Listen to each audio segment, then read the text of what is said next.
myth number one is there are ultra super healthy magic food ingredients that you must be eating. One of my favorite things that always comes up is like seed oils. People are really scared of seed oils. Oh yeah. Except all of the research on seed oils, the kind of consensus says that they're actually probably healthier than animal fats on aggregate. Beef tallow will drop you dead if you eat that shit all the fucking time and gain a ton of weight from it. But it's so tasty. It's so tasty. If you can digitize the human brain, which they will inevitably. Sure. And you can upload it into the cloud, that gets you a lot closer to what we understand to be as immortality than solidifying your body. There is no, I've seen all the great books, there is no clear message from God in the Quran, in the Torah, in the Bible, any testament in which he's like, thou shalt not bioenhance. That's not in there, man. I was in a meeting once and I was on trend and I ran out of breath just fucking talking in the conversation. Oh my God. I'm like this guy's going well. Let's talk about steroids. Okay, so for me, as we mentioned earlier, I don't think there's a problem and I think it has a bad stigma around it. What's your thoughts? Steroids are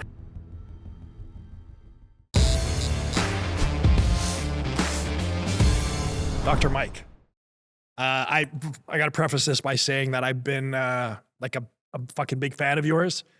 I've been watching you for years. I always thought you were very witty. You would impart knowledge and you would deliver it in a manner that the common layman would understand, and then people with a more advanced intellect would also glean into what you're talking about. So anyway, I just want to say I'm a fucking fan of yours. Dude, thank you so much, man. Yeah. You need to choose better people to be fans of. But, well, you know, it was good to meet you. It was good. Like I thought I had no preconceived ideas to what you were going to be like and everything else. And you were very solid. You could have been some pretentious dickhead and you weren't. Maybe I still can be. Well, you got an hour and a half to prove me wrong. Let's not write me off just yet. Okay, so let's go through, I mean, you and I want to get into the transhumanism, but let's go through the basic questions that everyone's going to ask, but I'm going to do it in a way that should seem more palatable to people. So we have, let's take exercises. Let's talk about the 3 most common bullshit myths in exercise. Oh boy. One of the myths is that figuring out some special exercise is going to give you these crazy high returns on investment. Okay. That's true very, very, very occasionally and usually just not true. So like if you're doing tricep push downs and someone shows you like, no, do this other skull crusher exercise thing, you're almost certainly not going to have like a revolution in your tricep size. Okay. People think that that's the case. So they give a lot of time and attention to various socials content and various educational sources, using the term educational here sort of lightly, that will claim that, look, like this is the new exercise you need to be doing. And sometimes that's valid, but usually it's not. I just really hate to see people have the light of hope in their eyes that this one exercise will finally fix my biceps, and then usually find out that it just is a little bit better marginally or no better at all. Do you think that lends itself to people's need for a magic bullet? Yeah, oh yeah. Want for a magic bullet. The deep desire and a curious simultaneous expectation of said magic bullet.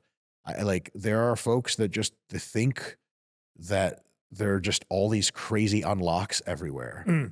And like, I can understand coming from like a software perspective, like, wow, good software really is a huge unlock.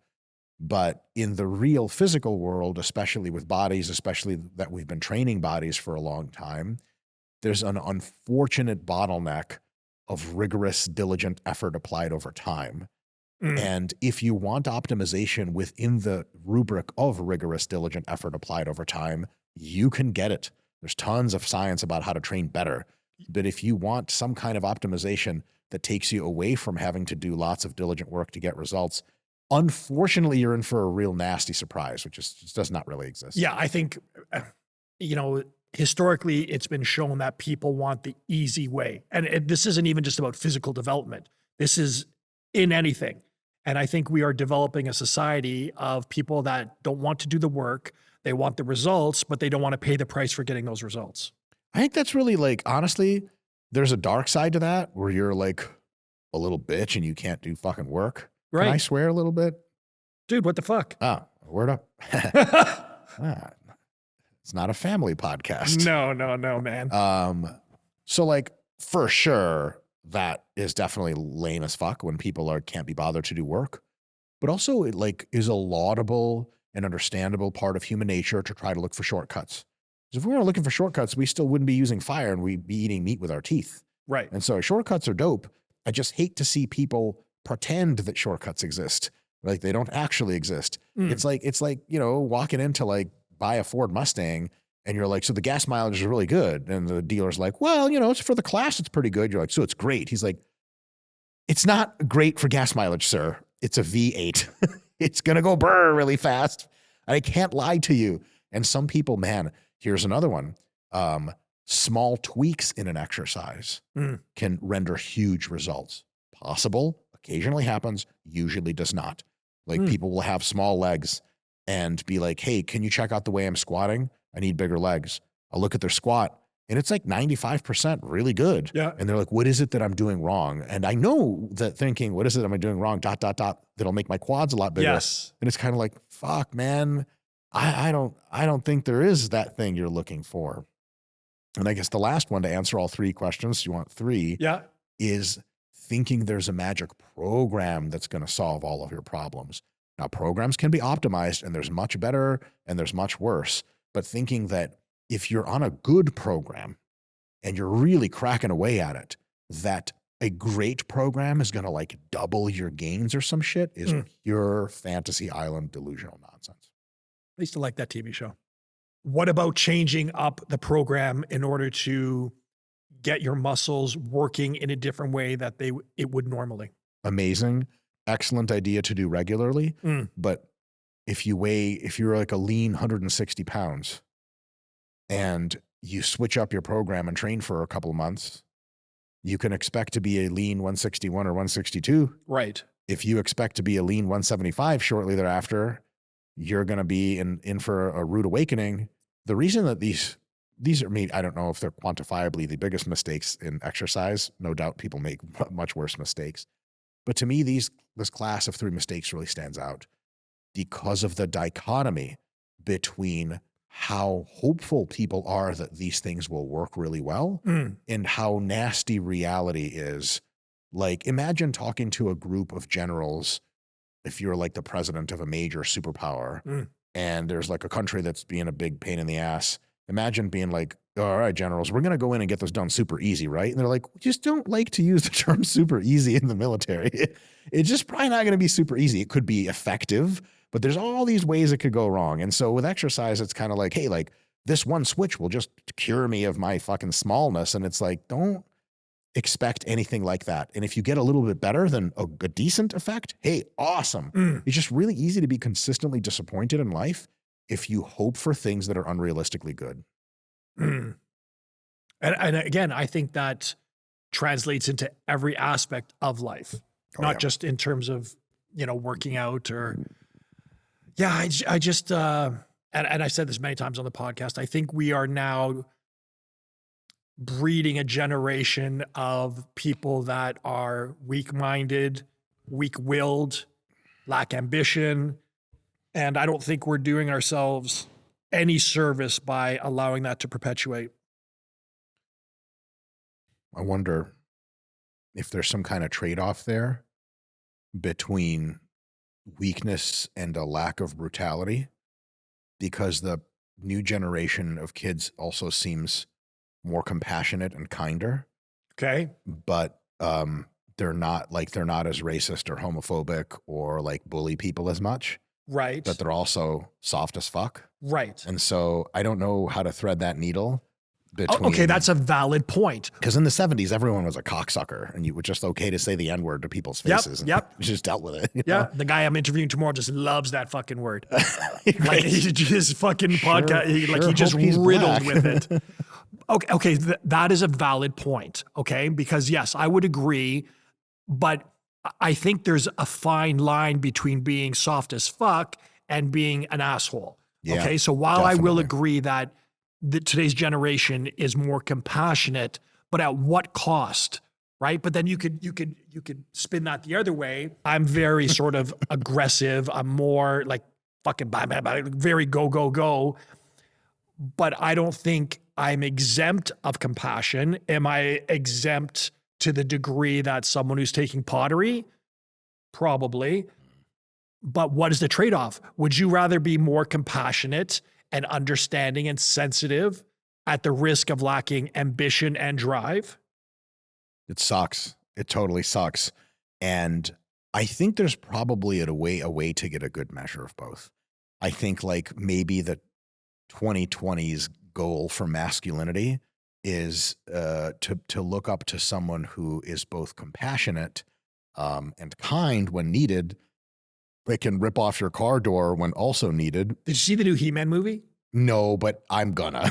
It's Is it first of all, out it's yet? fucking awesome, dude. Yeah, it's been out for like a month. But Wow, anyway, what the fuck am I doing with my life? yeah, that's actually the lesson of the movie, where you need to, like, at first I was like, oh, they're gonna make this so fucking woke and everything because my company sponsors the movie, right? And I'm like, before we got involved with them, I'm like, just hold up. I'm like, you guys fucked it up with Kevin Smith did it, but are you gonna make this woke? Are you gonna like make him a pussy? And they're like, no, we understand.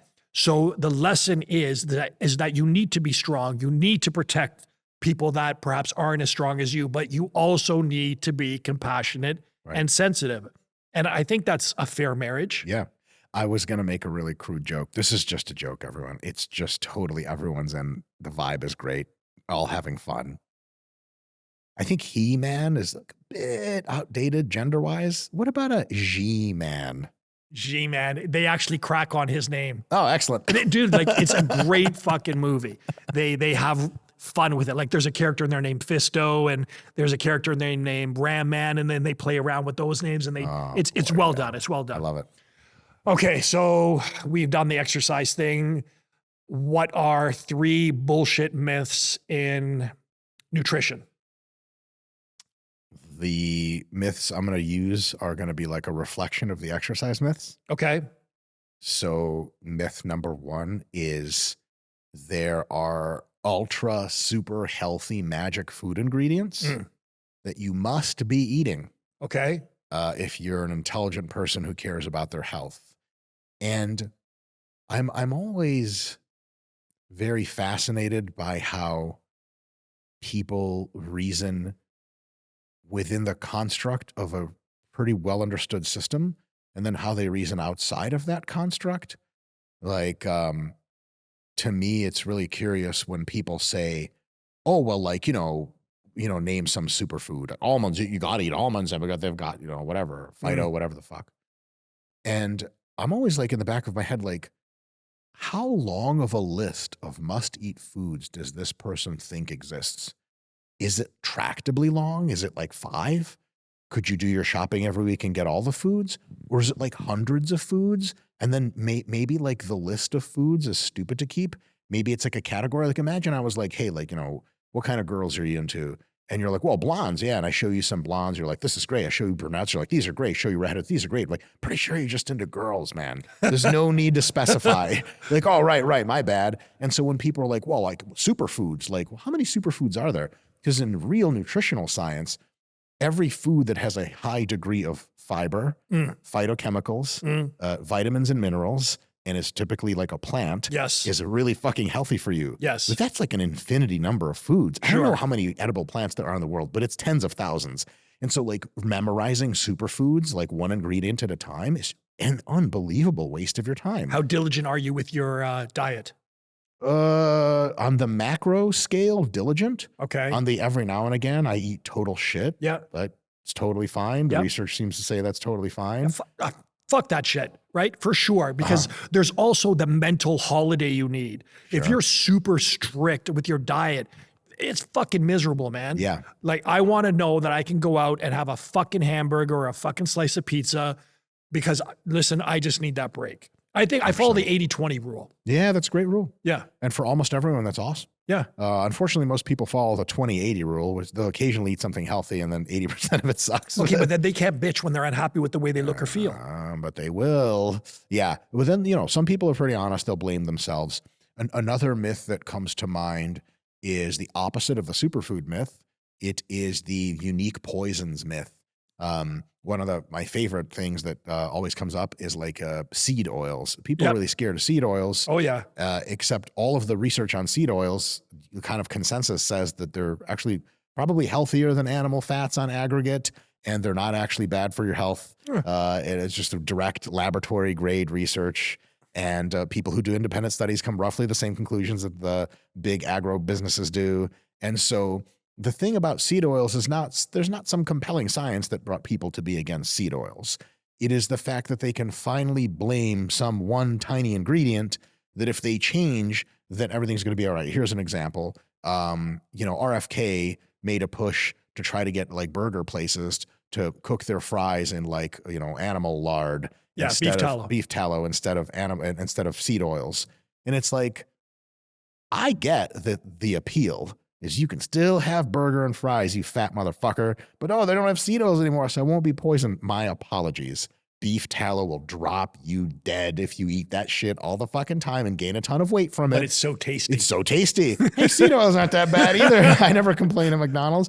So trying to look for the single ingredient that's like, this is the thing that's killing all of us. Like, guys, overeating junk food is killing all of us. We've known that for 50 fucking years. Right. There's a difference between knowing something and looking it dead in its eye and being like, oh, God damn it. That means we actually have to change. Like, that sucks. But it's again, real. that relates to everything in your life. I'm unhappy because my job. I'm happy because of my wife or my boyfriend, or like, we never take the responsibility by saying, I'm fat because I eat like shit. I'm unhappy because I'm a fucking loser and perhaps I should do some work on myself and better myself and, work out, put in a business plan. But like, that's one of the disappointing things about people. But accordingly, if we can accept responsibility that we are lacking in our life because of our decisions, then we can also be great at our life by making better decisions. Yeah.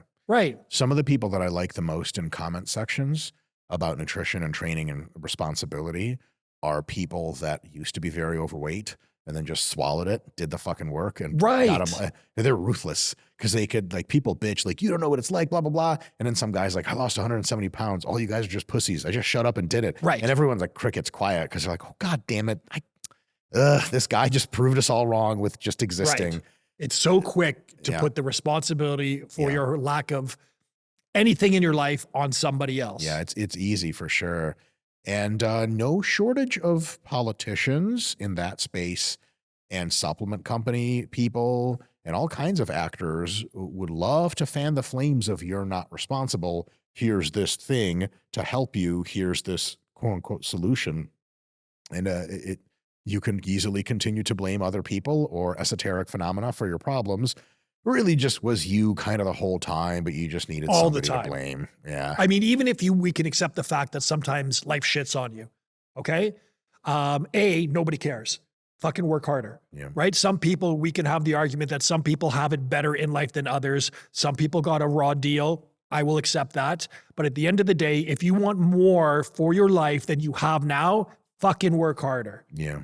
That's just the sad reality of it. But I also think that's inspiring, because if you want it, you will get it. Yes. I mean, I've achieved a good amount of things in my life in terms of success on multiple levels. And I didn't come from anything. I didn't come from any kind of silver spoon. I had to work for everything I got in my life. There's been twice in my life that I was on the verge of bankruptcy. When ephedrine was pulled back in 2000, I had the #1 selling fat burner in Canada. I went from being a millionaire overnight to being $750,000 in personal debt. Yeah. My Judaism. Hi. What are we talking about? The Holocaust here? The fuck's going on? Dude, that's awful. But have you tried bitching? And that didn't seem to work. You know what? God damn it. I need money. Bitch a lot, check your bank account, bitch a lot, check again. Like, wow, fuck, that's didn't not seem working. to fucking work, right? Yeah. But I can say that if you are just fucking relentless in going after what you want in your life, you will get it. Generally speaking, the degree to which you input consistent, diligent work linearly relates on average to how much success you will see. Exactly. Sometimes a lot more, sometimes painfully a lot less, but it's the most sure bet that you have. Okay, Whereas so bitching is a sure bet that nothing at all will happen. And you probably don't even feel good afterwards. yeah. And to your point, maybe you won't achieve the degree of success that you were aiming for, but I will fucking guarantee you will be a far cry ahead further than where you were. Yeah, almost always. For sure. Okay. So we went through exercise myths. We went through nutritional myths. This is going to be a sensitive topic for me. Supplementation myths. Same idea that there's one magic supplement that's going to completely revolutionize your shit and be like steroids. I like supplement companies that are honest about like, hey, here we have whey protein, we have creatine, we have this other stuff. It works pretty well. It's not going to like turn you into fucking He-Man, but since you're already dieting and training hard, you might as well have the best ancillary stuff. Yep. And then that's great. But for every company that advertises their products as like the best version of the thing, there are, you know, 3 other companies that'll be like, this is going to fucking rocket you into outer space. So I think it gets real tough to keep track of claims and keep a grounded head if there's 10 companies saying that all kinds of crazy shit about their products. Yes, but then I would argue that because we were talking about Perfect Sports and Diesel, which is our whey protein. It's New Zealand, sweetened with stevia, no artificial flavors, no artificial colors, 27 grams of protein per serving. Well, that's good. So, you know, would it be easy for me to cheat and see, and here's the nuance of this problem. You no doubt know of several companies that, let's just say instead of 27 grams of protein, I put in 19. Biologically, or, you know, the bioavailability of that protein to you, you're not going to know the difference if I put in 27 versus 19. Well, I can't taste protein that well. Okay. So the only thing that changes in dealing with supplement company A to versus supplement company B is the man behind the company. So for me, I've been training martial arts since I've been 15. And to me, honor and respect is paramount to me. It's tenets in your life. Because if you don't have that, then really what kind of man are you? So I can answer that question. Go. Liver King. Okay, that's exactly my point. And that's valid. Apparently he was selling like goat, super special organic goat whey, but it was really just regular shitty whey concentrate because he'd make crazy margins on it. Ugh, not anymore. Whey concentrate even whey concentrate is so expensive now, dude. It's fucking crazy, the cost of protein. Poor Liver King. What's he going to do for money now?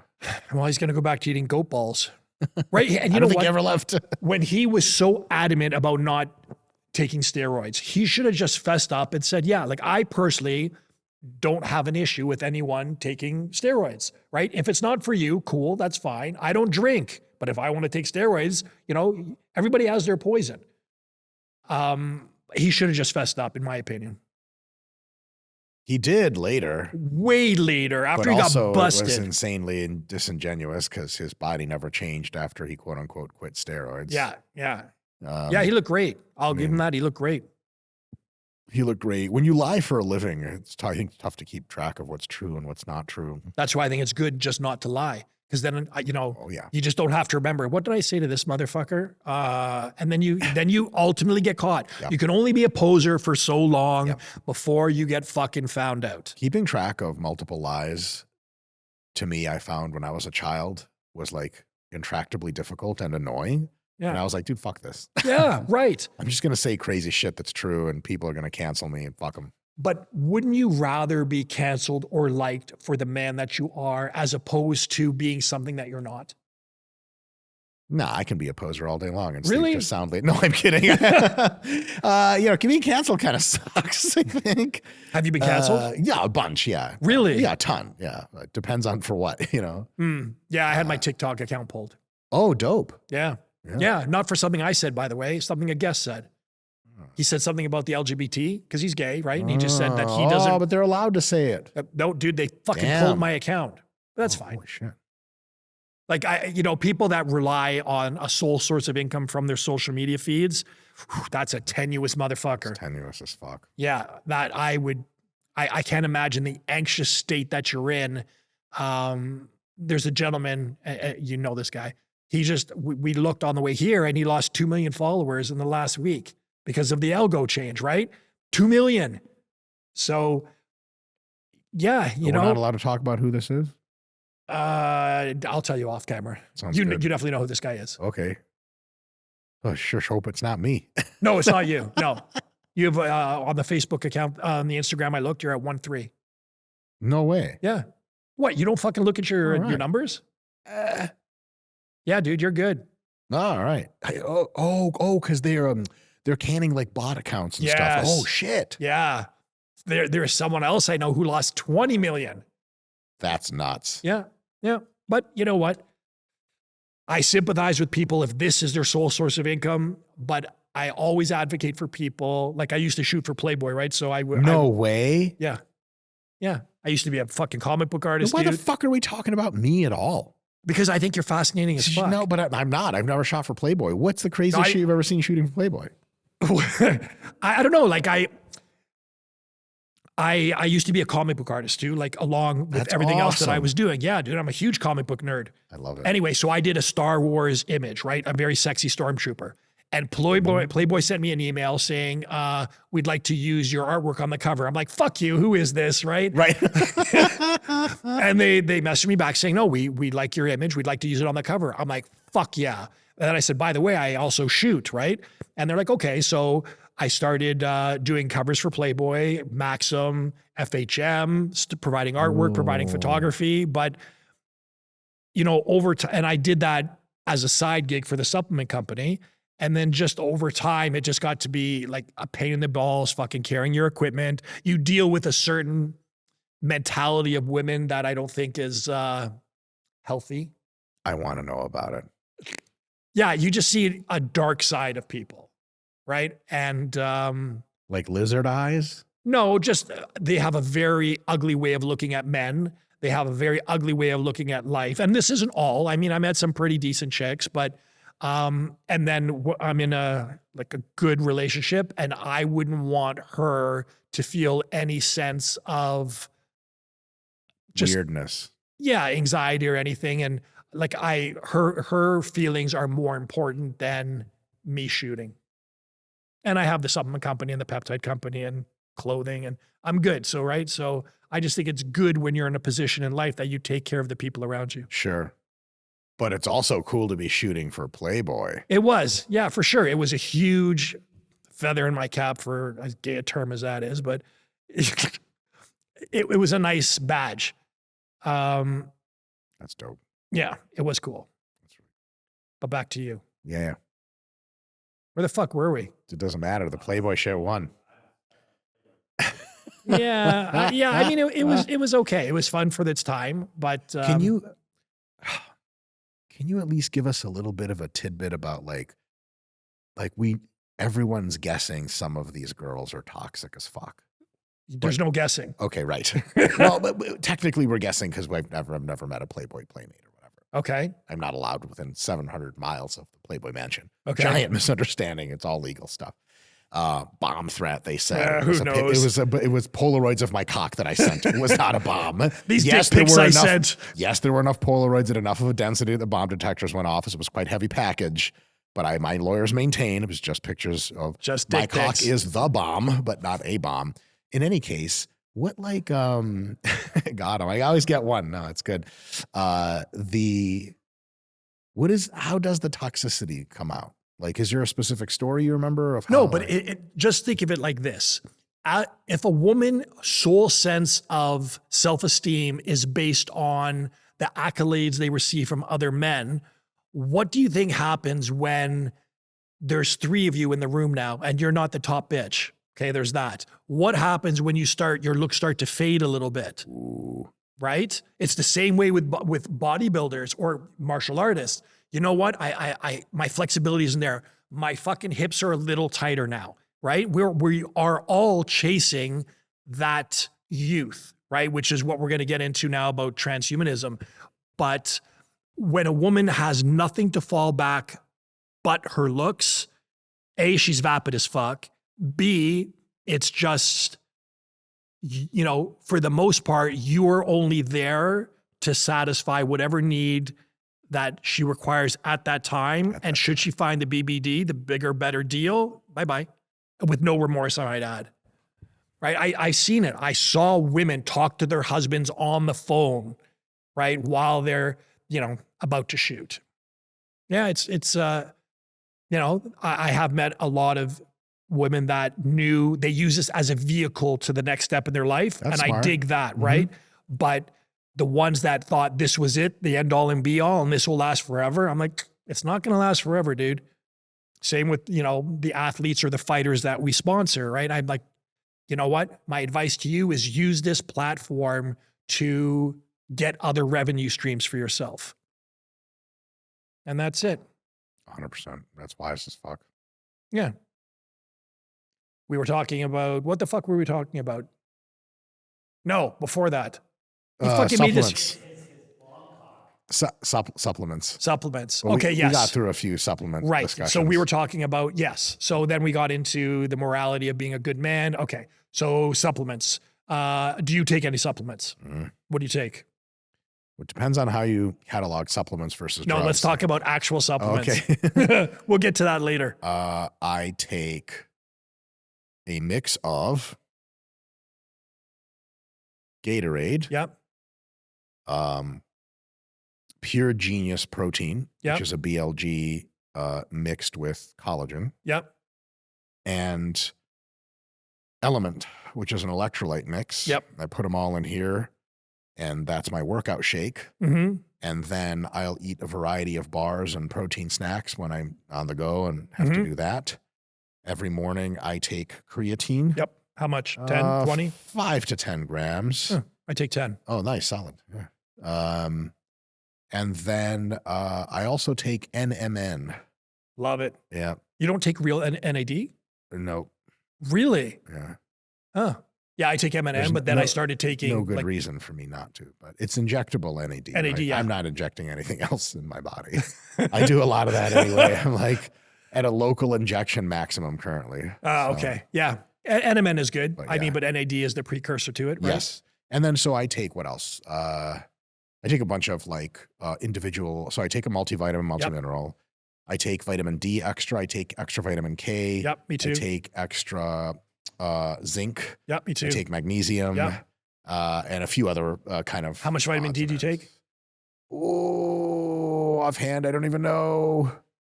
So you probably take the little gel caps. I the take one, 2 little gel caps every night. Really? Yeah. Huh. Yeah. Is that not enough? Dude, you're the fucking doctor. I take 5 though. Not a real doctor. But also because in Canada, and also in the winter, I find that my mood drops because of the lack of sun.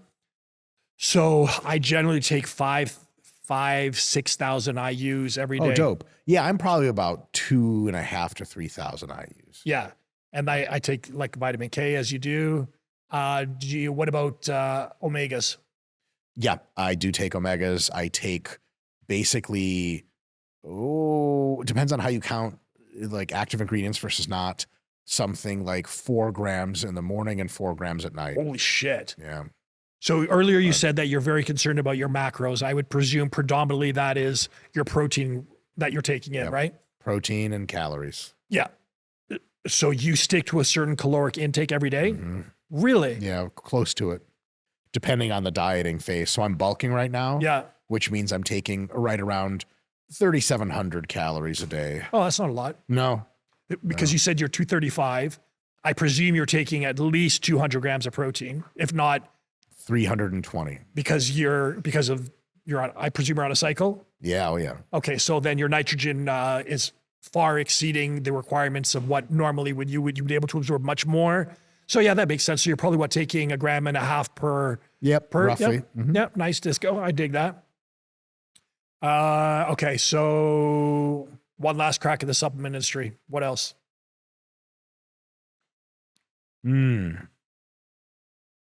Improving upon supplements in no substantive way, but advertising that they are improved. Like creatine monohydrate's real hard to beat. There's Yep. just been lots of creatines over the years. They're like, this one's amazing, and there's almost no research on it. Yeah. They sell a shitload of it, and then the research comes out and says it doesn't really pass like the GI, it doesn't pass out of the GI tract like creatine ethyl ester and stuff, which is like a fucking disaster. Yeah, I agree. But I think that also comes to being disingenuous with your consumer. If you're in the business to just simply fuck people, then, and unfortunately this industry is riddled with those people. Oh yeah. Yeah. But I don't know. I think if you offer a good product at a good price and you stand behind your brand, then you'll do well. Mm-hmm. Okay. Let's talk about steroids. Okay. So for me, as we mentioned earlier, I don't think there's a problem, and I think it has a bad stigma around it. What's your thoughts?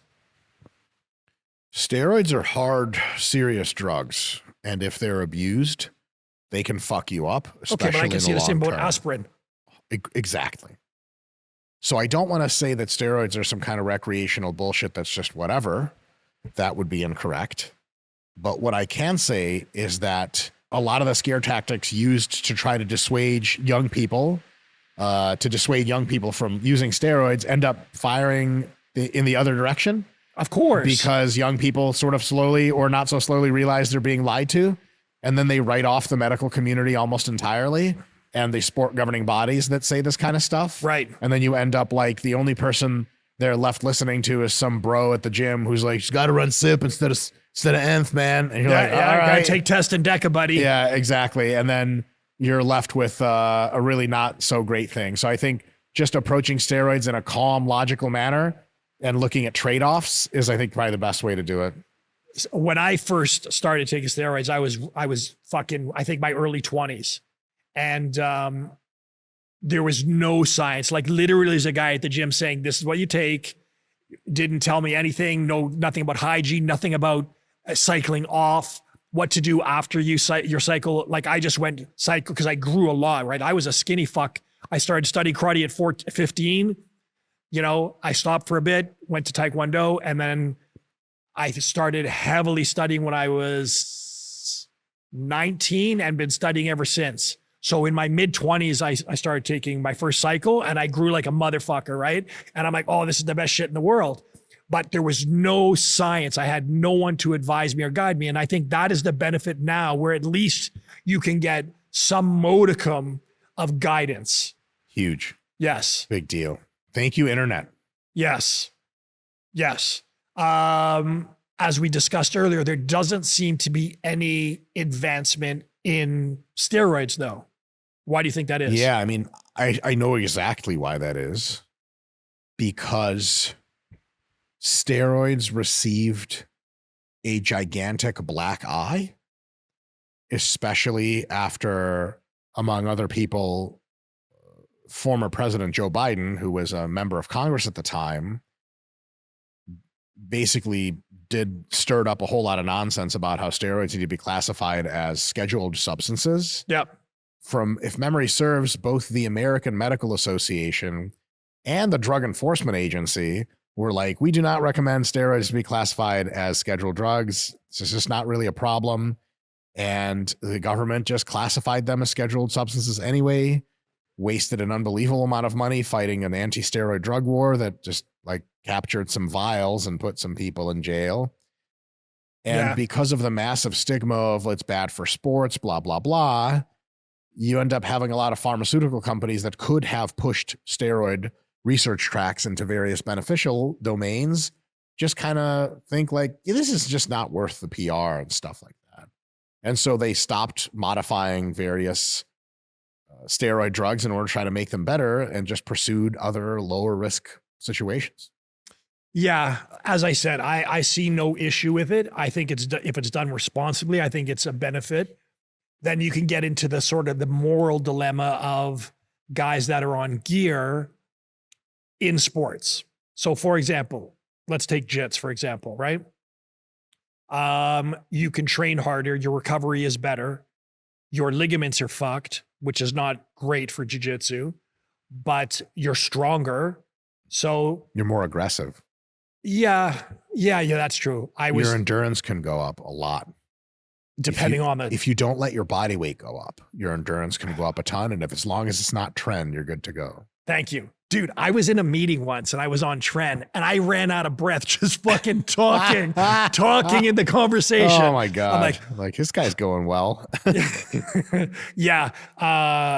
And then I had the fucking night sweats with Tren and everything else. I would wake up and it looked like I pissed my bed, but yeah. But, you know, as we're going to get into later, I think we should all have the desire to push the limitations of our body. Sure. I think for many people, the body is like something they don't pay attention to much. It's like how a regular person who's leasing a car thinks about their car. Like if you come up to someone that's leasing like one of the new Toyota Camrys, and they're just like a commute driver, they go to work, they go to the grocery store, and you come up to them, you're like, what's under the hood? They're like, I don't know, an engine, I guess. And you're like, are you modding it? They're like, am I what? Like you modifying it to get it better performant or whatever? They're like, no, what the fuck would I do that for? I think most people treat their bodies like that, where it's like, I have a body. Yeah. Still takes me from point A to point B. It's still, my eye hand tracking is good enough that I can get my hands on my cock anytime I need to pleasure myself. Gee whiz, that's more than good enough. And then they end up going to the doctor's office at some point and realizing like, oh, holy fuck, my body's not well. But then they kind of resign to being like, it's aging, shit happens. Yeah, I can't accept that. For sure. For sure. Right. And let's even take away the fact that let's just say we treat our bodies like shit. Okay, I'm 58. I train twice a day, 6 days a week. That's crazy. Well, dude, I'm sure you train equally as hard. Yeah, but I'm like, fuck, man, I'm 16 years younger than that, so I got excuses. God damn it. I'm the old fuck in the room. Fuck. Fuck you both. Thank you. Because I just refuse to acknowledge, you're getting up there in age. No, fuck you. What can I do to be better than that? Yeah, doing your damn best. So the way you look at your body is going to be different than the way a lot of people look at their body. But the way I look at least my body and other people's bodies that consent to this sort of view is to look at the body as a physical system, like a piece of hardware. And you have like several things you want out of a piece of hardware. One is you want it to function for purpose well. Mm-hmm. Another thing is you might want it to look cool. Yep. And so for me, the question of if I want my body to function differently or somehow work better under the hood, function for longer, more dependably, or even if I want it to look good, my instant question is, how do I modify my body to get those things to happen? Right. And a lot of folks won't really ask that question. And to them, fiddling with your body for optimization demonstrates this unbelievable amount of hubris that you can figure out how to hack something so complicated and still be confident that you're like on the right way and you're not going to break the whole fucking system into pieces. Okay. I think there's also, and when we get into the sort of more advanced theories on protocols, I think there's a certain religious aspect where people are coming to you saying, why would you alter what God has given you? Or why do you think you're smarter than God? And so on and so forth. I have really compelling answers to those questions. Please do so, because I think they're bullshit. Yeah. So I'll take the God question first. Let's do it. Just going to assume God is real. Okay. For the purpose of this discussion. Sure. Because maybe he's real. Sure. God gave you the perfect fill in the blank. Well, he didn't give you the perfect children because you got to discipline them motherfuckers. He didn't give you the perfect job because you got to go get a better job. He didn't give you the perfect education because you got to spend 18 years in school getting that shit. God gave you his gift of life and willpower, and it's on you to do the rest.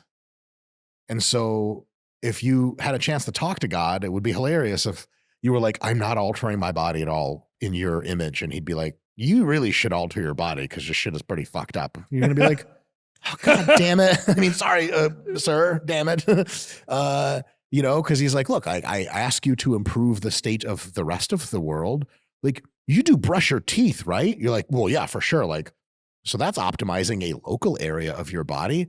Why don't you like brush your insides by taking retatrutide? And you'd be like, well, but does that really work like that? Yeah, sure does. Oh, God damn it. So that's that whole a great, like messing with God stuff doesn't pass the fucking smell test. Like, so here's another one real quick. That's a very valid point, though. Like, why do you have air conditioning? God said it's going to be 90 today, pimp. Turn that shit off in his glory. You're not going to do that. You're going to be like, God wants us to be comfortable so that we can be more productive and create the earth to be a more sanctimonious place for his kingdom. Correct. That's the correct answer. Do your best. Don't be like, oh, this is off limits because God. Because just remember, like, God didn't just make your body. God made the whole universe. So if you think altering any, you take one cup and move it, you're altering God's plan, motherfucker. You better put that cup back. You better not touch anything. You better stop breathing too, because that shit's God's air you're breathing. So as soon as you realize everything belongs to God, then like modifying the shit that belongs to God is, I think, probably pretty cool because he probably wants us to modify shit. I've seen all the great books. There is no clear message from God in the Quran, in the Torah, in the Bible, any testament in which he's like, thou shalt not bio-enhance. That's not in there, man. So, I think people like that whole I understand what people I think feel when they say the God thing. They think that the body is constructed incredibly meticulously, and that if you fuck one part up, it could send a cascade of events to screw up the rest of it. It's like shaking your laptop when it's not working. Like, don't shake it. There's complicated shit in there. You don't want to break that shit. So I 100% feel that vibe. The reality, though, is that we as a scientific community have been learning so much about how the body works that we went from like 150 years ago, it'd be like, you were sick.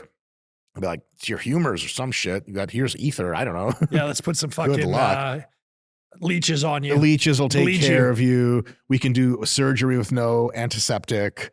And so then 75 years ago, we're trying to figure shit out. Some stuff works. And then today it's kind of like, man, a lot of systems, we really kind of do know plenty about how they work.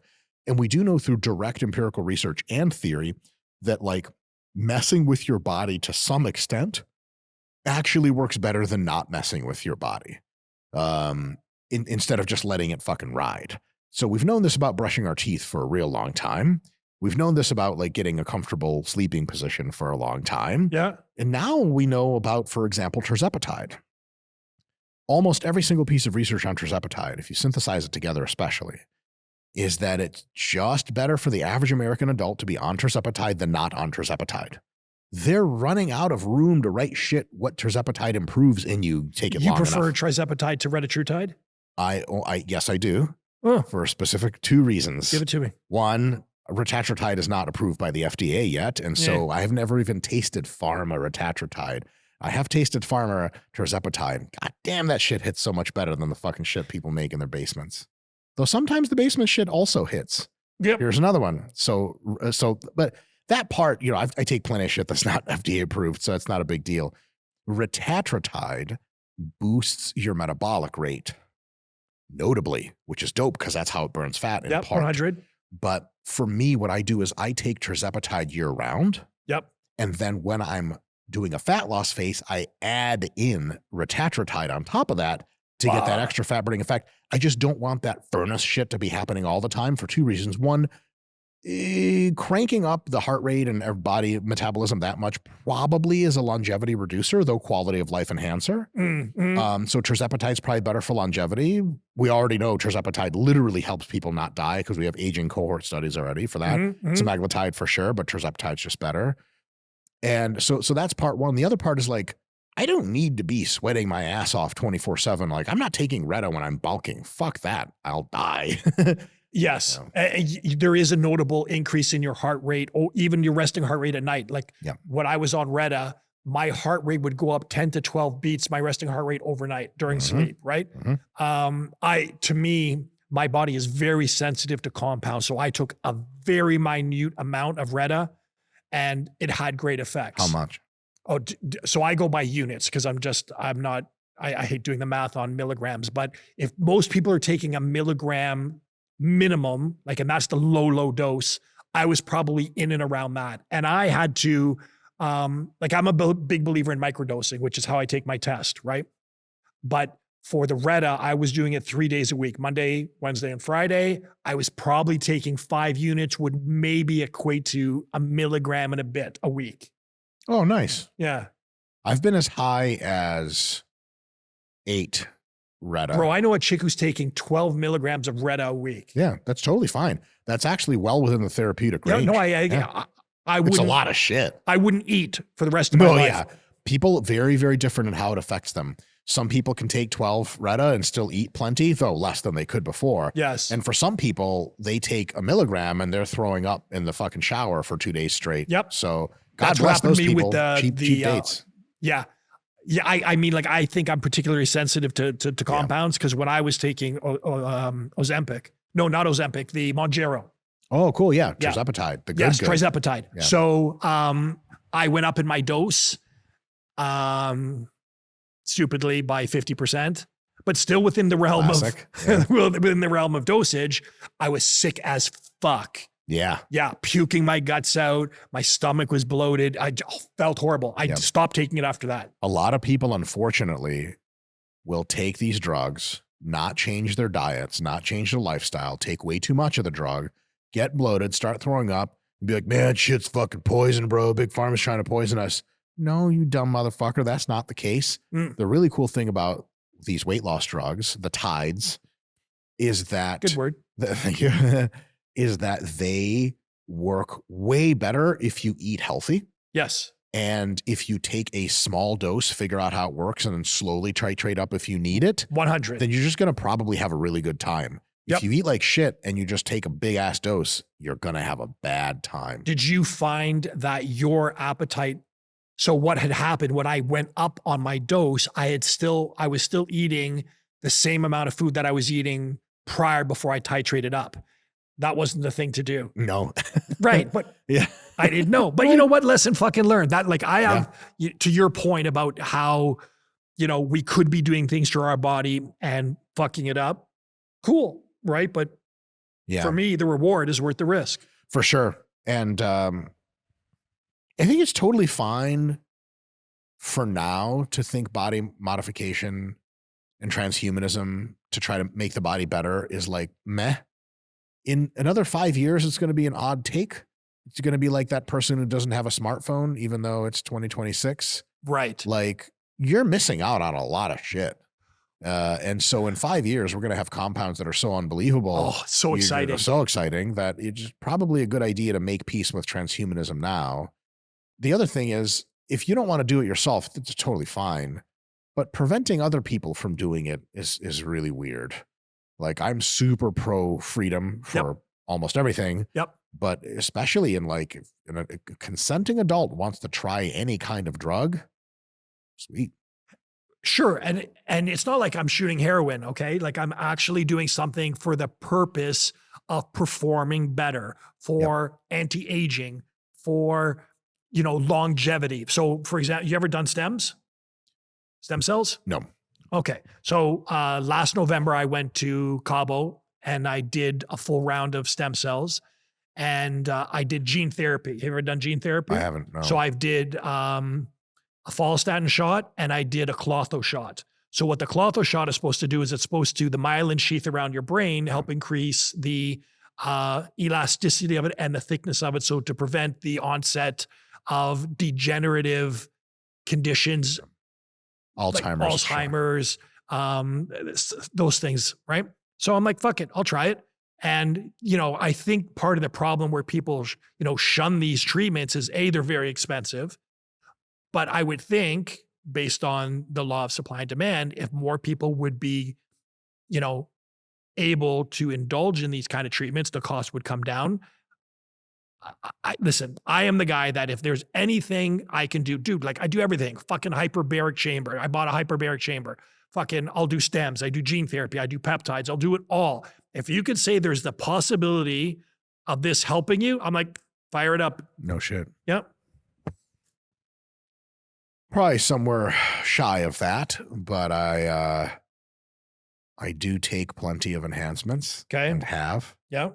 And I'm really looking forward to seeing what's on the horizon for the new wave, because I think most people haven't really thought through the impact AI is going to have on drug So development. exciting. Because the drug development problem is a problem for which even current, not even future, AI systems are like pretty well like equipped to handle. Mhm. And so like there's a type of problem that's basically like a massive search problem. Like you have a search space that's like just a ton of options. You need to have something intelligent run through a bunch of options and pick the best ones. Well, AI is really, really good at that. Yep. And so I think that AI mediated drug discovery is going to make it so that by the late 2020s, 2029, 2030, 2031, we're going to have drugs coming out that, first of all, just delete entire categories of disease. Yes. Like they're probably going to cure cancer in the next 5 years, maybe If they 10. haven't already. Yeah. But then there's the problem is cancer treatments are such a moneymaker for the medical industry that I am hesitant to believe that they will willingly allow that shit to come out. I know for a fact that they will allow that shit to come Yeah? out. Yes. Great. Also, there is no such thing in concrete terms as the medical industry. Nobody's in charge of the medical industry. These are companies are ruthlessly competitive with each other. Okay. And if Merck or Pfizer or one of these companies develops some kind of cancer cure and other companies come up and be like, hey, you can't release that. It's going to hurt our profits. And we're like, exactly. It's going to hurt your profits. Get fucked. They release it the next day. Like, no, this is ruthless competition. And so you don't think they would collectively agree, Pfizer, Merck, J&J? So there's just too many companies to list. Oh, yeah? Okay. Yeah. Well, good. Yeah. So no, I don't think they would. Good. Yeah. So there's two reasons they wouldn't. One is they want to undercut the competition. Okay. The other one is internal memos leak like a motherfucker. President William Jefferson Clinton couldn't even get a blowjob in the fucking White House without people talking about it. With that blue dress. The blue dress. The probability that like some fucking, 5'11" white dudes in their 50s in business suits all shake hands and keep the cancer cure away from people, and more than 2 or 3 people know about that is low. Right. Because one of those guys is going to look around and be like, I could be a national hero. Or I write could a be a book and go billionaire on by tour. selling this shit. Yeah, one way or the other. I could be both. I could expose these people and my own company makes the drug the next day. So well, didn't China say or Russia say that they have a treatment, a cure for cancer? Yeah, Russia lies constantly. It's part of their agitprop. That's their the FSB purposefully lies to everyone as a matter of policy. Yeah. But, looks like they need a lot of money from this dumbass war they started, so they could sure as shit sell that old fake cancer cure, get some money. Yeah, maybe it's not happening. It's a way to improve their self-image. Yeah, for sure. Well, they make a variety of claims. I mean, the Soviet Union used to make all sorts of claims about military abilities that we later found out were total bullshit. But no, I'm not super concerned that companies are keeping away cures. What was the steroid that they came out with that was super popular for them? They were like the Russian D-ball, maybe? I forget what it was, but like this steroid from Russia was supposed to be the shit. Oh, that's awesome. Yeah, they made a lot of steroids back in the day. Sure. They made some cool 1990s Celank, Semax, all those drugs that like are neat. They probably do some things. So I'm a big believer in Celank and C-Max. Mm-hmm. I think they're incredible peptides. Yeah.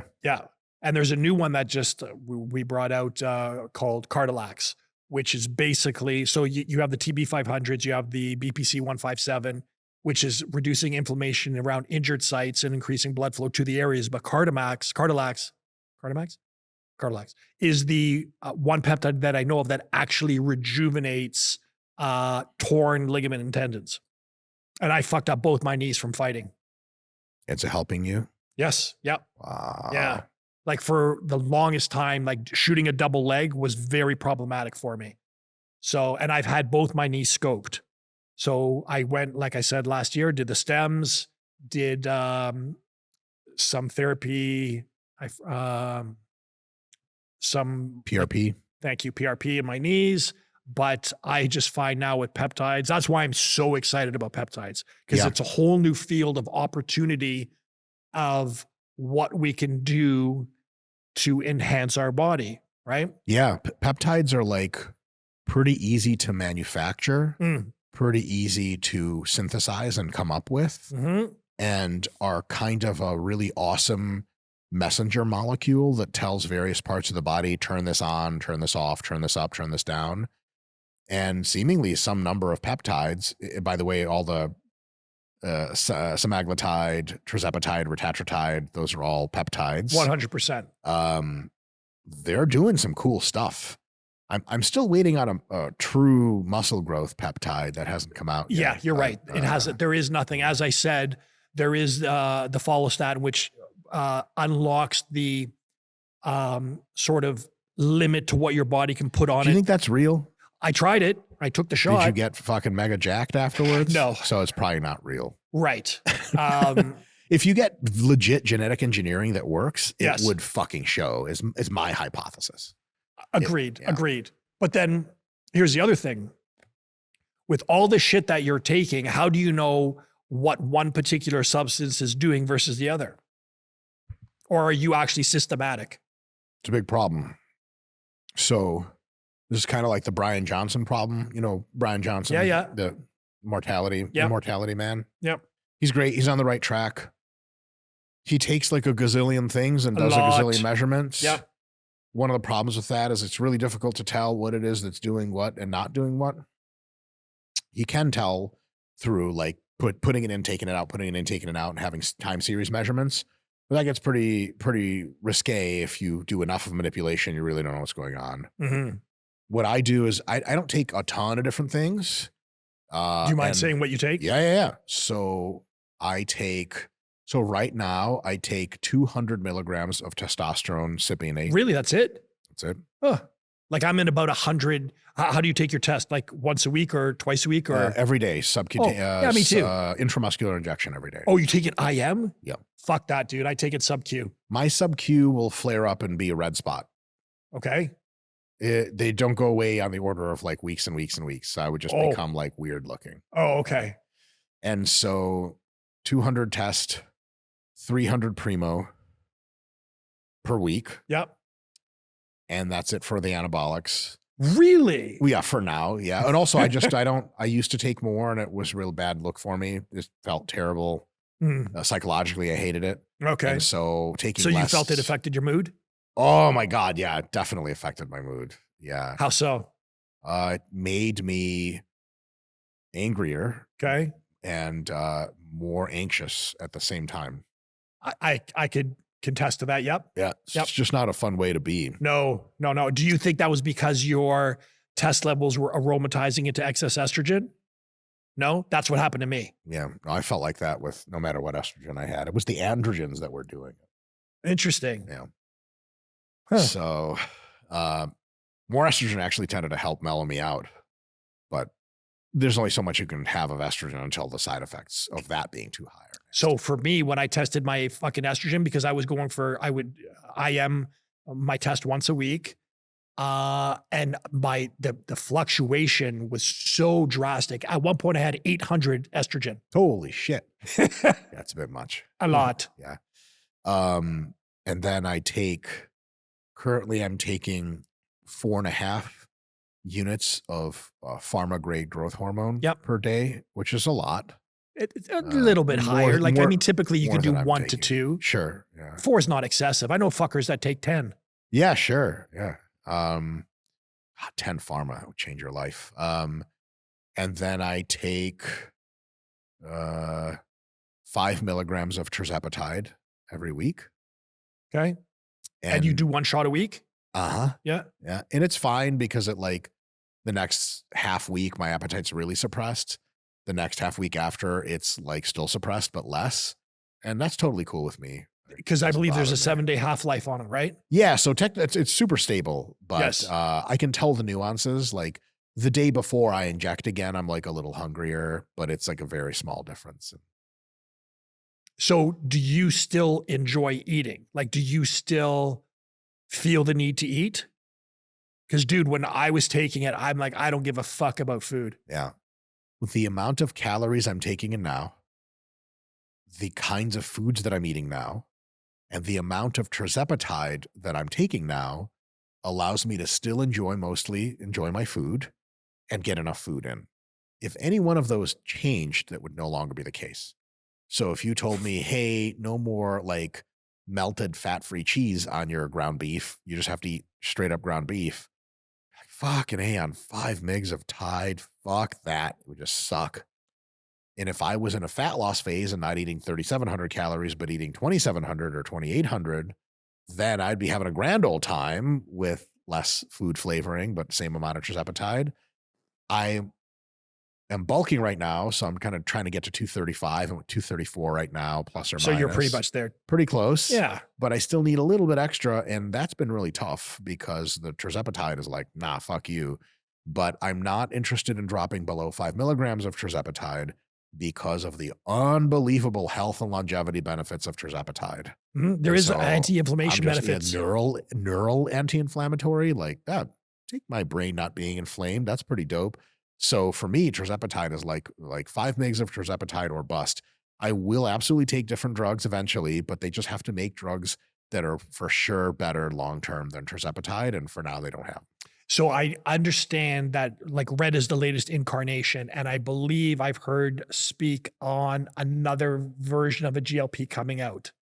I mean, you know, this is going to be an endless development, right? There's endless for sure. Endless. Yeah. The only thing that I have an interest with the tides, like a sort of issue with the tides, is that as we spoke on earlier, people are like the magic bullet. So like, oh, I can take this and I don't have to exercise. I don't have to watch what I eat. And I think they're missing the point. This should be used as a tool in conjunction with everything else that you're doing. Yeah. I hope that one day the drugs will be so powerful that you will actually be able to eat fuck all and not work out and get all the benefits. Would you like that though? I would love that. Really? I would be in love with it. I think it would be glorious. You don't like training? I love training. Right. But 90% of humans don't. And I really want that separates everyone people like to you be, from people like them. Yeah. I don't get much of a kick out of that. I train because I want to look jacked. I could give a flying fuck how everyone else looks. And so I don't get much of a vibe off like, oh, I'm the most jacked person in this room. Like, that's cool. But for me, it just really, I'm so selfish that I like just really care about how I look. And then so if everyone's taking drugs that make them jacked and lean and healthy, and they don't have to put in a single iota of work, I think that's a like literal miracle. I think that's phenomenal. And then the question has to be asked of, if we toil so much in the gym and with our meals and with restraint, that we get these amazing bodies as a result, but we also get the sharpness of mind that comes from toiling, struggling. If we get the amazing bodies from the drugs eventually, which I have no doubt drugs plus genetic engineering for sure will, is a very good question to ask of, but where is the mental sharpness and hardness going to come from? That's fair. And I have a good answer to that, I think. It is doing things in the real world that can't just be injected into you. For example, if you don't need to exercise anymore, then you just opened up an hour in your day to spend more time with your children or your elderly relatives or doing community service or working an extra hour. Let's say you're a nurse and you're like, I would love to do 45 hours a week, but I got to go train. So it's 40 hours. Well, you're a nurse. You're doing an unbelievably important job. I want you in the hospital more than I want you at the fucking gym, bitch. You're no use to me at the gym. Yeah, you look good, girl, but you feel me? I'm bleeding out here. Go back to the hospital, do your fucking job. Right. She now has an extra hour at the hospital. She gets paid overtime. And just take this fucking pill or whatever injection that takes almost no money, that gets her all the shape she needs. There's so much to be doing in the world that I think like we sort of lose track sometimes with exercise. Like my entire fucking career is an exercise. Holy shit, dude. We're going to open up a gym in the winter in Metro Detroit, like a giant fucking gym. Nice. So gee whiz, if this shit happens too soon, your boy will be out of a lot of money. But it's just true to me to open up a little bit, stand back and be like, people who are exercising want very specific things usually, like just jacked muscles and better health. Yeah. But they're like moving weights are arbitrarily up and down. Like there is an amount of physical work that gets done inside of a gym, but none of it transmutes into valuable physical work. Like you could be powering like a GPU cluster or data center with all your reps, but you're just doing nothing. It's just being lost to heat and noise. And so to me, it's like, if we don't have to exercise anymore, we can do all the other shit we don't have time for that's way more valuable to us and to society. And for me personally, as soon as I can take a pill that gets me jacked and strong, I'll be doing jujitsu every hour that I'm awake. Because right now, recovering from training means I can't do as much jiu-jitsu as I want. I fucking hate it. Okay. So 2 points to that. A, you said that where is the mental toughness going to come from if we can take a pill and theoretically become jacked and healthy? Yep. I think part of the benefit of training is the mental discipline of perhaps doing something you don't want to do. Yeah, but there's plenty of shit you don't want to do. You could just flip to that. But do you think people will do that though? Yeah. Yeah, I think most people will. I think some people won't. But those people typically don't go to the gym either. Like the kind of people that are like, man, fuck this, I'm just going to coast. They don't go work out. Most of the people that regularly, diligently work out, they're of the kind of mindset, probably genetically and culturally, where they just do shit and get shit done. They're active problem solvers. They're willpower generators. And so when those people don't have to go to the gym anymore because they take a pill and it takes care of gym time, psychotic ass motherfuckers will look to all kinds of shit to do. Go clean up the inner city, go solve homelessness, go volunteer, be a firefighter, be a police officer, or have a fucking another hobby. So like one of my friends, she lifts, right? Yep. But she does all kinds of different kind of dance, all kinds of different classes, all kinds of step this and this, that. She could just be doing way more fun shit and less fucking up and down lifting. I love brutal up and down muscle tearing lifting. And I think the people who are going to get drugs that give you super jackness or whatever, I think a lot of them are just going to lift even more to look even cooler.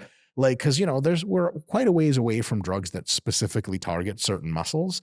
So like generally being jacked, not the same as being aesthetic as fuck. And so I think a lot of people just continue to go to the gym and work on aesthetics. I'll tell you this, once we have drugs or gene editing that makes you as aesthetic as you want to be and as jacked as you want to be, what that frees up your time for is an unreal amount of stuff.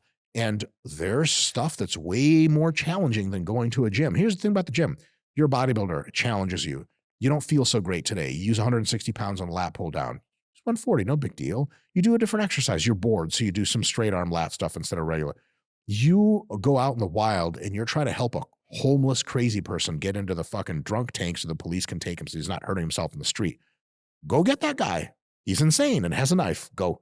Like, well, hold on. Can I just like do the job easier today because I'm not feeling it? Like, nope, he's actually insane and he's going to go stab those people. Go help. And you're like, oh, fuck, this is like the real world and shit. And so like, I guarantee you any amount of mental toughness that people get from exercise, like in a week, the typical police officer gets in a fucking shift. And like, I'm not seeing zero crime out here. Go out and fucking help the real world. That's real challenging. I don't know if I have that belief that people would find a different thing to do or do something that would benefit society. Let's take the society benefit out of the equation. Okay. The society benefit thing is to illustrate that there is no challenge. So like if you're a person who wants to benefit themselves and wants to grow stronger mentally, physically, and all of a sudden people are just like, hey, this gene edit will just make you jacked for forever. You don't have to ever do that. There's understandably, they could be like, well, what the fuck am I supposed to do? So my answer to what you're supposed to do if you're that person is go be a volunteer firefighter, motherfucker. Like, you got it? They're like, yeah, okay, that makes sense. I'm actually doing a good thing. This is awesome. Or go walk people's dogs or go hang out with old people. There's like 1 million old people dying in homes. No one talks to them. I know. I'm not going over there. I'm fucking lifting weights. I'm too busy. That's my excuse. What's yours? You know what I'm saying? Like after we get the pill fucking shot, go over there and talk to old people. So there's like a trillion things we could be doing. So for people like actually worried about like the motivated people won't have things to do, that's dead on arrival. They're going to have a shitload to do. Until we run out of problems. That's a very interesting conversation. I've never had it, first of all. 100%. I'm like maybe the only person having this conversation on like in big media. And so, but then very, very good concern is, but what about the people that are just vain enough to go train, but not so hardworking that they're going to go continue to challenge themselves in any capacity? And then for those people, man, I say like, respectfully, all jokes, fuck them. Like if you just want to hang out and do fuck all, but there's a choice between you hanging out and then sort of benefiting mentally from training, but clearly it didn't land anywhere else in your life because you're a lazy asshole for everything else. Like people keep saying like, man, training teaches me discipline. And every now and again, I'm like, so what else do you do that takes discipline except for training? They're like, well, training kind of soaks up all the discipline and teaches me how to fucking do. Like, okay, sweet. Just like one feedback loop back to the same thing. Like I got a lot of energy from training and then I use it to go train. And so if those people are all of a sudden like have the genetic upgrade, right? Like what are they really going to be doing more differently in their lives? Do they still have any interest in challenging themselves? There's a group of people that after the training is really their only challenge. And after you take training away from them voluntarily, but they'll give it away, but yes, give me the shot. It will be psychologically in the temporary time, several months, several years, worse for them, for sure. I agree with that 100%. But there's lots of groups of people we're missing with that. People like most of the people in the gym who are in the gym precisely for the same reason that they go to work and do a good job, that they take care of their kids really well, that they stay ahead on car payments, is they're diligent motherfuckers. And you give them an injection that takes care of their lifting, they do the same thing they always do. Oh, sure, have more free time now. Better fill it with more diligent hobbies and community service. It's what the fuck these people do. Yeah, that's can't get these people to sit down and just watch Netflix. Yeah, I don't know what I would do. Like I do have a number of activities that I do outside of like training, but you mean outside of lifting? Well, yeah, how much martial arts are you training right every now? Every day. Well, you could be training twice a day. Right. It would make you way better to train twice a day than just once a day. For sure. So I already that's it. Bruce, I just did it. I just filled up your fucking time for you. There you go. Problem solved. Double the martial arts. Pick up another martial art. Do you know how to fight with a knife? Yes. I don't. I'd love to learn. Oh, dude, it's amazing. Like Silat or whatever. I don't know years. how to do that Kali. shit. Yeah, Kali. Yeah. Oh, Silat's the sticks. No, Silat is also knife. Oh, no shit. Yeah, That's yeah. brutal. It's just Indonesian, right? Yeah, that's right. Yeah. Yes. So places where people get stabbed. I'm kidding. It's a joke. It's not really a joke though, technically. So, like I don't have any weapons training. I'd love to learn fucking weapons training. That's not going to happen for me because I fucking train 10 hours a week in the Do you dungeon. do you do any gun work? Nope, no time. Yeah. Do you ever train to grapple with someone with a gun? No, God, no. Love that. Like I actually want to open a school where you do a different style, combat jujitsu, right? Yeah. So where you're fighting, because for the most of my life I did stand up, right? And like it's now for the last little bit that I do wrestling and jits, but the whole dynamic changes as you know that like let's say I'm in your mount and you're gonna do whatever inevitable escape, shrimping, a hip bump, whatever. But as soon as I start punching you in the face, the game changes, right? Now add a knife to that. Yeah. Game changes even more. Yeah. If you and I are standing up and I have a pistol on my side there, right? The game changes again. Yeah. Right. So I love that shit. And I loved using a knife. Yeah. I mean, there's tons of hobbies you could be doing, but don't because we train so much. Here's another really interesting one. If you have, so in the very near future, within the next 5 years, almost certainly, most people are going to start to wear some combination of headsets or glasses that do VR, AR. Yes. And then honestly, bro, like simulated gunfights with AR glasses are going to be like the most fun thing in the world. You just download a video game to your AR glasses. It maps out your home, and then you get like your fake gun or real gun, clear the chamber, get the clip out, put the little attachment onto it. Red dot, or just like have like the VR system somehow communicate with the gun to register fake bullet firings. Yeah. And then like you put on your glasses and there's like a zombie right there. Fucking shoot him. And then you go like stack up on rooms and shit, do all that fun stuff I'm sure shit not doing right now because I'm training for 10 hours a fucking week. And it's like, I love training again, that I think when we ask the question of, well, if people just get things like their training done with genetics, what else are they going to do? There's like an infinite number of answers to that. I agree. Yeah. I just don't know if there is going to be a certain demographic of people that are going to say, well, fuck it. Then if I don't have to train, then I'm not going to do anything.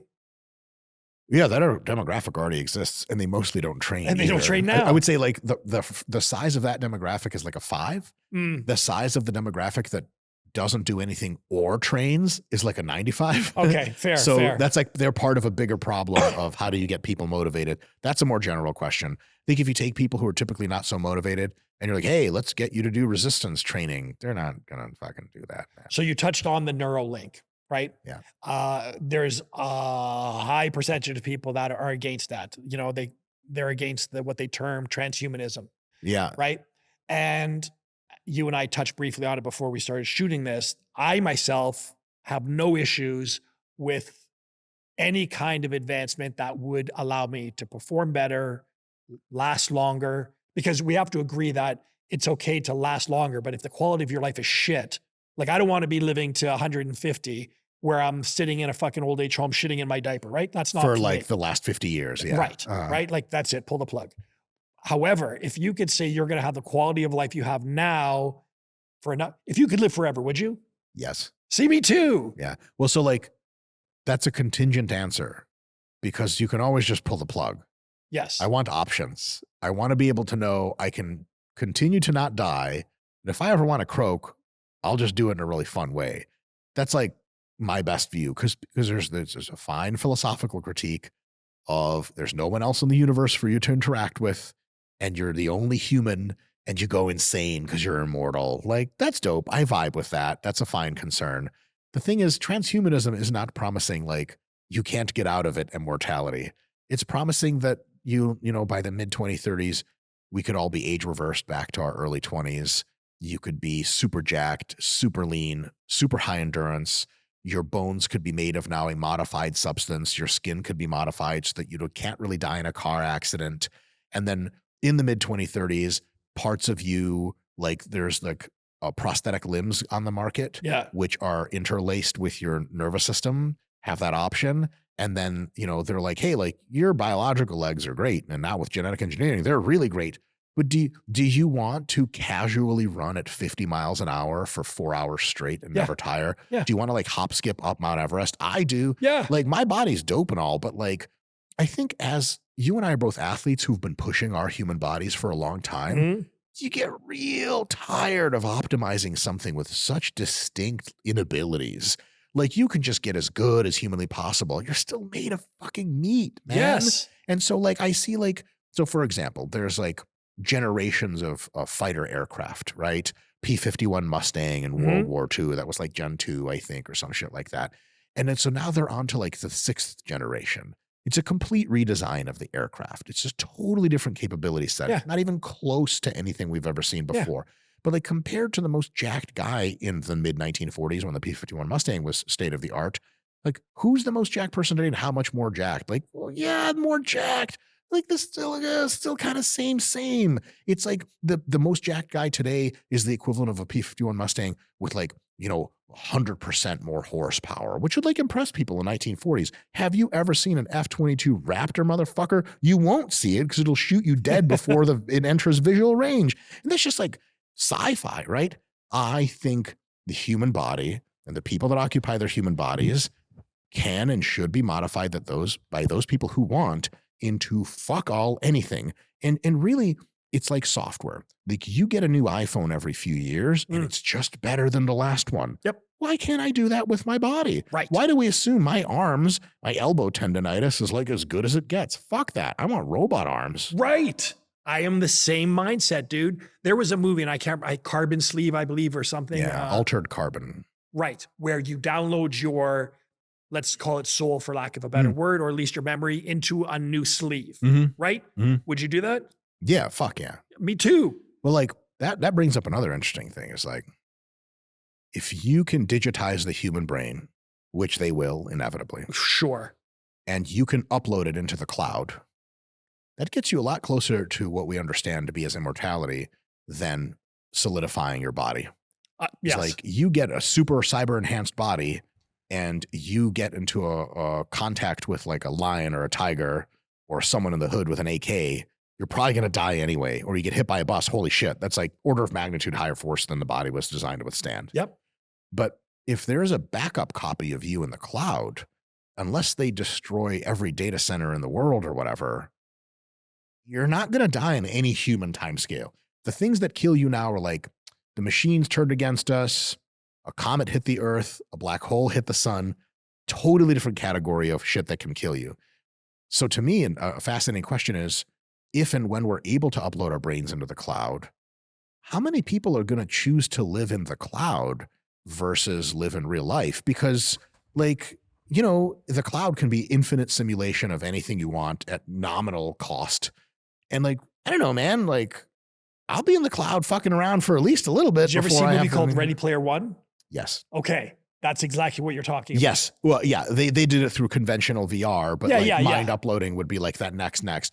And so they keep saying like, again, that's like a super dystopian vision of the future. And the bad guy in that was like corporate man. It was like the most ridiculous childlike shit I've ever seen in my life. Yes. What was he asking? He was like, how many ads can we render until it kills the person? Like, how do people buy your shit if you're risking their lives? That's insane. The whole thing is like a fucking caricature, but that's me on my pro-capitalist bullshit again. The idea that VR may be very compelling is probably going to be here sooner than mind uploading, a lot sooner. I would agree. So here's an example. If you have very, very good VR that's made for you by your AI at home, live, so it's a fully interactive virtual world, and let's say even that you're just at your house, but you get to interact with all these AI-generated friends, and they're all like actual Vikings or something, or like the Lord of the Rings cast as your best friends at home. Man, like you might be in those worlds a lot. Or you go to work, as soon as you get home from work, you go right into the VR, whether it's you're just sitting there and it's full dive, or if you are walking around and interacting, one way or another, man, that like we think social media and TikTok is addictive. Just wait until full dive VR comes on in. Yes. My personal hypothesis is that by then we will have psychiatric drugs that prevent most people from falling for that shit too hard. But some people won't take them. And it's like people who don't take tirzepatide today and eat whatever they want. They are dying of obesity. There's going to be plenty of that. Based on the fact that I think there is going to be a certain amount of people that will escape their reality by escaping into this better world for themselves. Yep. And I don't know how that will affect things in reality, because there's going to be a huge faction of people that are just going to let their regular life go to shit. Wasn't the Matrix like this too? The Matrix, they were there against their own will. And they didn't even know they were in the simulation. Yeah, no, but a lot of people would, I think, voluntarily enter the Matrix if they could, because, you know, the really fictional part about the Matrix storyline is that they made the Matrix seem just like regular, real bullshit, boring life. They were like, we tried to give them utopia, but entire flocks were lost or whatever. We lost entire crops of people. Like, what do you mean? Like, you give people utopia, they generally just shut the fuck up and enjoy it. You'd be like, hey, like get like a 15-year-old, hey kid, you want as much downloadable porn as you want? And like, they don't say no to that shit. Wait till they can start fucking in VR, like full body gloves. Yeah, that's going to be awesome, dude. I can't wait for that shit. So VR is going to be a big temptation. Currently, it's social media. Yeah. And have you ever tried VR? Yeah. Also, like TMI, but I masturbate exclusively in VR. Really? Yeah. It's not that great, but it's cool. It's better. I didn't know you could do that. Yeah, you just get a headset and just like. Oh, okay. Yeah, the girls look 3D, I guess. Okay, but it's not you interacting. No, fuck no. Wait till that shit happens. Yeah. Do I really want to interact? Oh, no, I'm kidding. All porn stars, you guys are great, but interacting with porn stars, I probably pay good money not to do. I'm kidding. That's pejorative. The interactive stuff is dope. So to me, they got to solve a lot of problems for that stuff to be seamless, but eventually it'll get there. Here's another thing. Within the next, my guess at this point is like 3 to 5 years, possibly sooner, we are going to get an explosion of humanoid robotics. Yes. Tesla's about to release one. I'm trying to buy one. 100%. Oh, yeah. And they're going real quiet about it right now, which probably means that either the thing's not doing what they want, or it's really doing what they want, and they're going into stealth mode to cook up a bunch of improvement cycles and then release something really, really awesome.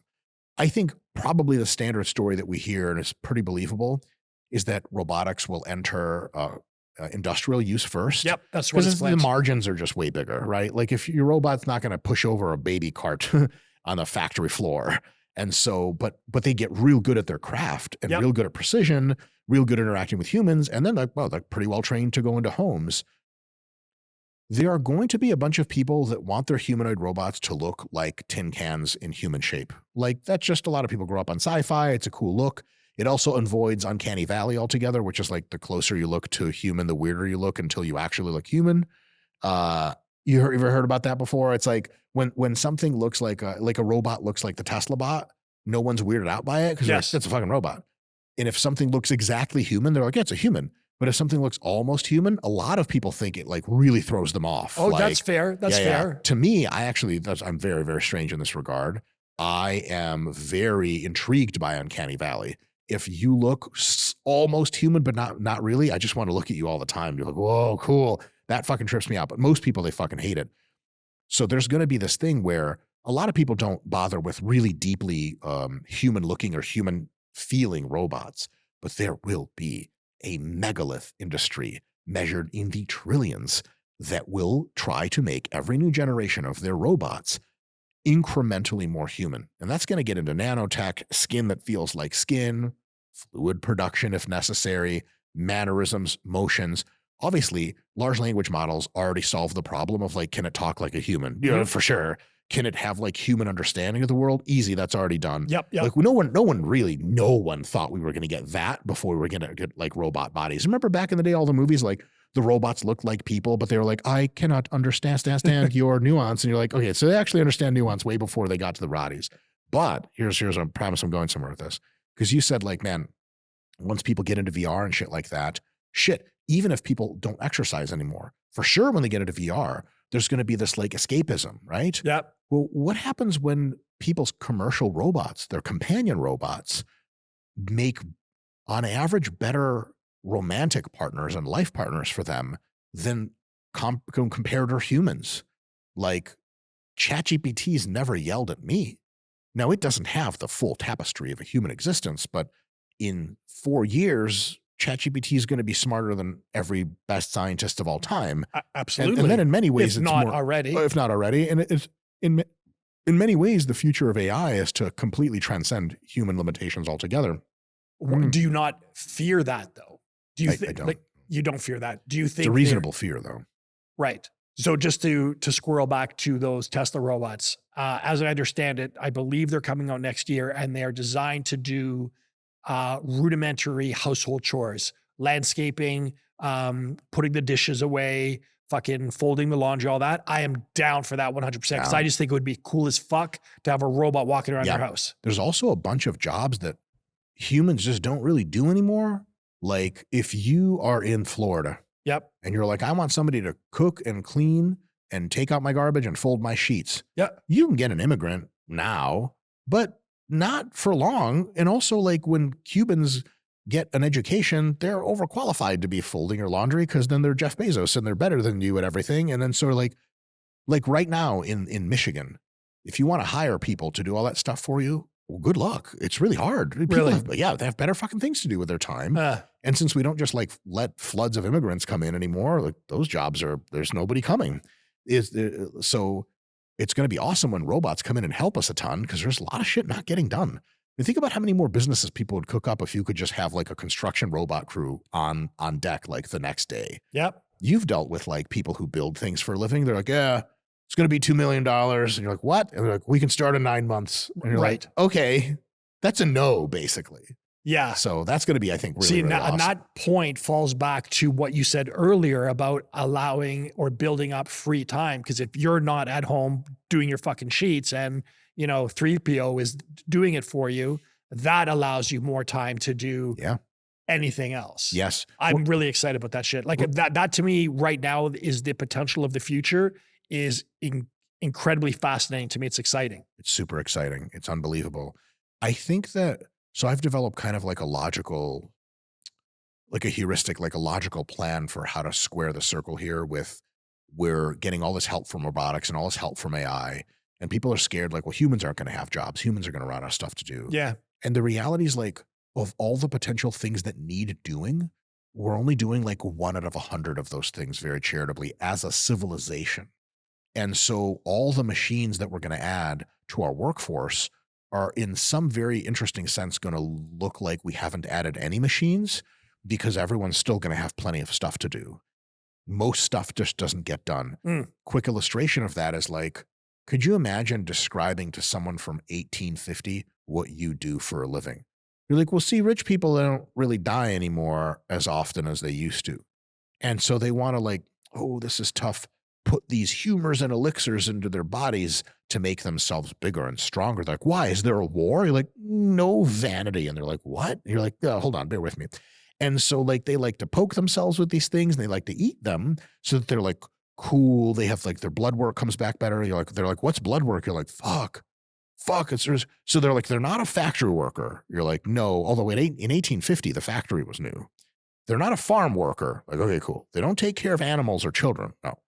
So what is it you do again? And you're like, fuck. I guess most of us in the modern economy do some shit. It really takes a lot of explaining to see how it fits in. Like you and I work both in technically the leisure industry. Like working out is leisure activity. The first time working out really started in like 1910, 1920, there's a term called the leisure class of people who could had time to work out. So you were plowing away at the factory on the farm. First of all, you didn't need to work out because you worked for a living. And secondly, you didn't have time or energy for that shit. That's fucking insane.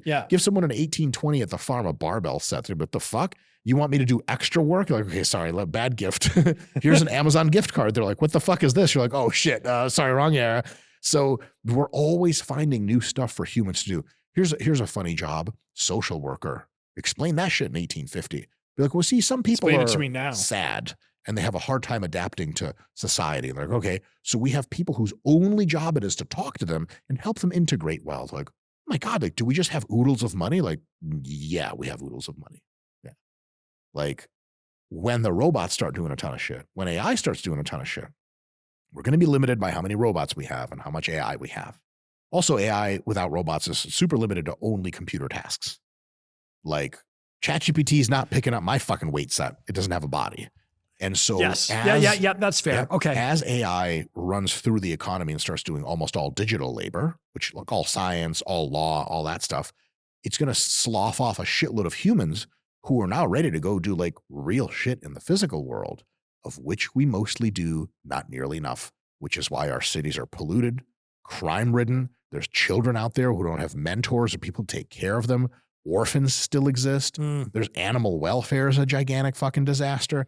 We just don't have enough humans to do any of those jobs. Like, are we going to go to space? I don't know. Who's going to stay behind and take care of Earth? There's not enough fucking humans.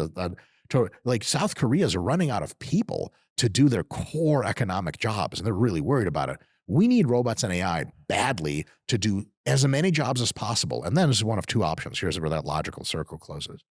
Either we still have jobs for humans to do, or there are no more jobs. No more jobs only arise because of problems. All jobs are designed to solve a problem. 100. If we're out of problems to solve, that's fucking fascinating too. We live in paradise. Right. But then what do we do though? Because there are still things that would need to be done if you're sick. That's a problem. Right. So then we're not out of problems. So then we work on that problem. The last problem would be the problem of deep meaning. Yeah. Which AI is probably going to solve like in a few years anyway for us. So that's not going to be. Yeah, but don't you think purpose is individual? Purpose can be very individual, but there are more grand purposes than the individual purpose.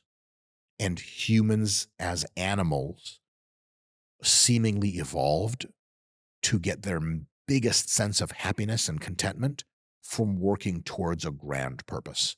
So for example, like one of my big purposes is to work on my body and make it look cool. Yep. Now that fulfills me a ton. Yep. But is it really scratching that itch of like, oh, I'm on my deathbed to be like, hey, Mike, what did you do that really mattered? I'd be like, nothing, man. I don't fucking know. I had biceps at some point, I guess. People clicked on a picture and thought it was nice. They sent me hate mail, your biceps suck. You're gay, typical stuff. There's always the haters. That's right. Yep.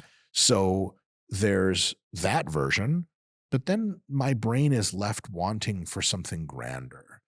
And for me, an example of grander would be like, okay. So like, we're pretty good at stuff. Humans, pretty good, pretty smart. We made all these machines. We survive really well.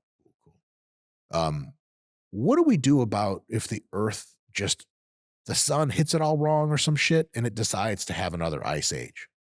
How much control do we have over our environment? Mike sounding awfully Jewish on that one. We don't. We just go extinct. Yeah. And so we're not nearly as safe and comfy as we think we are. So I just think we turned an ignorant eye to that kind of shit. well, yeah, then we're just going to fucking we're going to fucking die from it, right? Yeah. And so if a comet hits the Earth, we're fucked. Oh, God. Black hole comes through close to the solar system, we're for sure fucked. So at the very least, what we could do is colonize other planets in our solar system. I mean, that's like, people are like, oh, have aliens visited us yet? And maybe the answer is yes. But if the answer is no, maybe the aliens are pretty close and they're looking at us and they're like, why haven't you visited us yet? Like, what the fuck do you have to? You haven't even colonized another planet. You guys are pussies. You're doing nothing. Like, you guys can just get fucking swiped away in the state of the universe. We'll just forget about you. Do you believe okay, in aliens? I'm agnostic to aliens. I think it's very possible that they have been around and stuff. Yeah. And it's also very possible that no one's ever seen a fucking alien. That's not what I asked. I said, do you believe that they exist? Not that we may or may have not seen them, but for us, for me, let's say, to presume that this globe, Earth, is the only planet capable of life, I think is ridiculous. I think the egocentrism and the anthropocentrism required to believe that is in fact absolutely ridiculous, to your point. Like, right. Really, we're the only ones? Then again, like, I can't very confidently state like there's compelling reason to believe that we're for sure not the only ones. I just don't know about the state of the universe enough nearly to say that. I think it's just like, if I had to bet money, be like, are aliens somewhere in the universe? I would bet a lot of money. The answer is yes. Yeah, that's my point. But maybe not all of my money, or like most of it or something like that. So, okay, first we got to colonize the solar system. So that like if one planet or one moon gets fucked up, hey, at least we're not all dead, right? Like civilization continues. Yeah. Then it's like, okay, the aliens look at us again, right? But they're like, you guys colonize one solar system. It's fucking pathetic. Like, imagine being a prehistoric peoples who live in the middle of a valley in Asia. And they used to own half the valley. But then someone brave was like, we should conquer the rest of the valley. And they're like, you're out of your fucking mind. What do you need the rest of the valley for? There's tigers and shit in there. He comes back, he conquered the rest of the valley. And people are like, wow, that's truly grand. Like, what the fuck? You don't even know the shape of the planet you're on. It's pathetic, right? Yeah. So we go back, okay, what's less pathetic? Getting a couple star systems under our control, a couple of fucking that. Hey man, black hole wanders by one of them. You just move the population to the other. It's great. How about this? How about we colonize the fucking Milky Way galaxy? Look, oh, it's going to take a long time. Motherfucker, do you know universal time is real long time horizons. We got all kinds of time for that. And so when you're sitting at home and thinking, I'm totally lacking in my own personal meaning and everything I do is just kind of feeble for the moment and just gets my rocks off really quick, why don't we all get together on a mission of like cleaning up our planet, massively reducing crime, massively making everything more ethical, helping out old people, curing fucking aging, you know, all crazy biotech shit, uplifting our entire planet, and then cloning the shit and sending it off to other star systems with machines or humans or however, so we can have, at least we can look back after we've conquered the Milky Way and be like, all right. We've conquered one galaxy. Out of like how many galaxies in the universe? We're pathetic still in some sense. Yeah, we're still cavemen. Hey, at least we're doing better than just living on one fucking planet. Yeah. That's the kind of stuff that I think illustrates that there can be a grander purpose beyond individual accomplishment. And the individual, so like, for example, if I was working for XAI or whatever, like what the fuck's the rocket company called that Elon has? SpaceX. Thank you. If I was working for SpaceX and I was a believer in this fact that SpaceX is one of the first steps into a multiplanetary, multi-star system civilization. Yeah.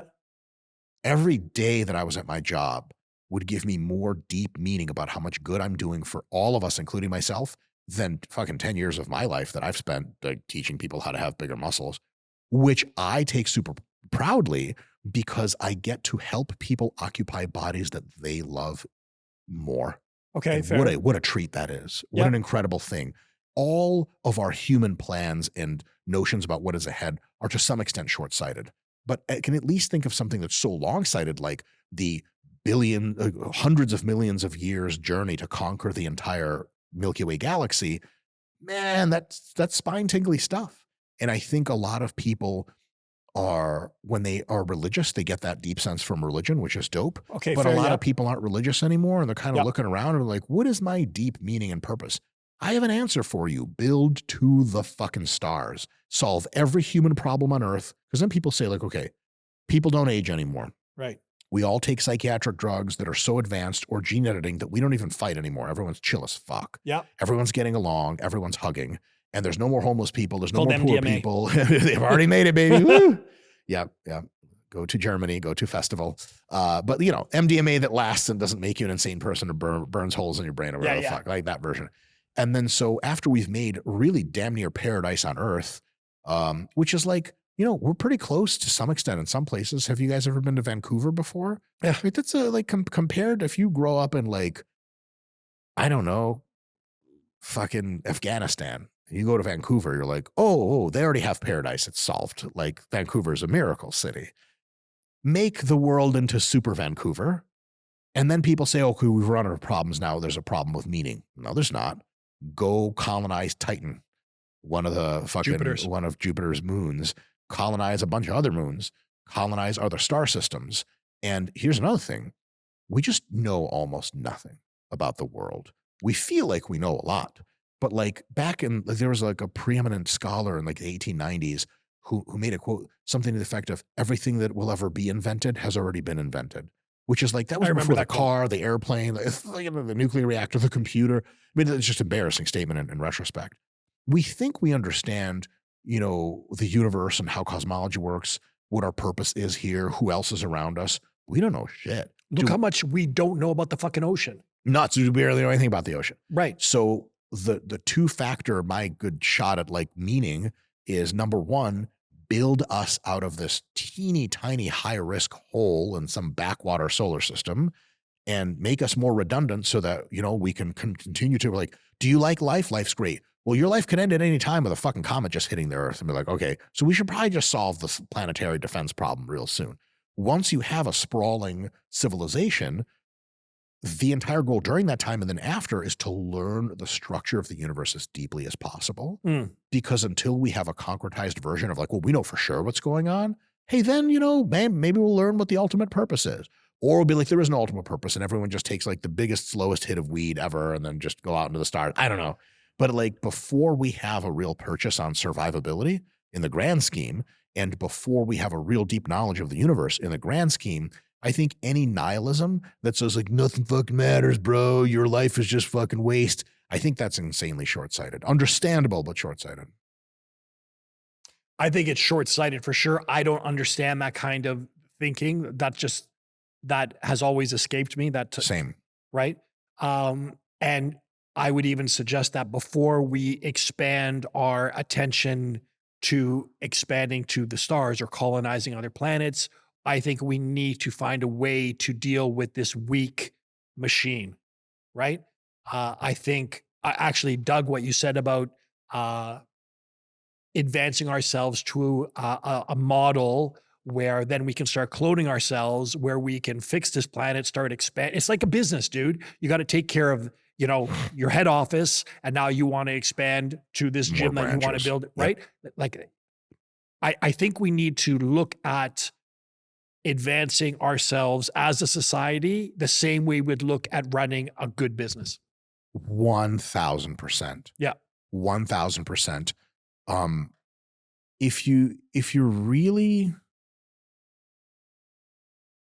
If things are pretty imperfect in the world, yeah, your purpose is set for you. Make them closer to perfect. Yeah.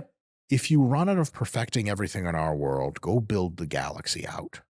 If you do a good job with the galaxy, you can build out the entire universe and colonize the whole universe. That'd be dope. We're so far away from that. Oh my God, for sure. That like the least we could be doing is like making our own communities better. Yes, right. But we're too self-centered to look past ourselves.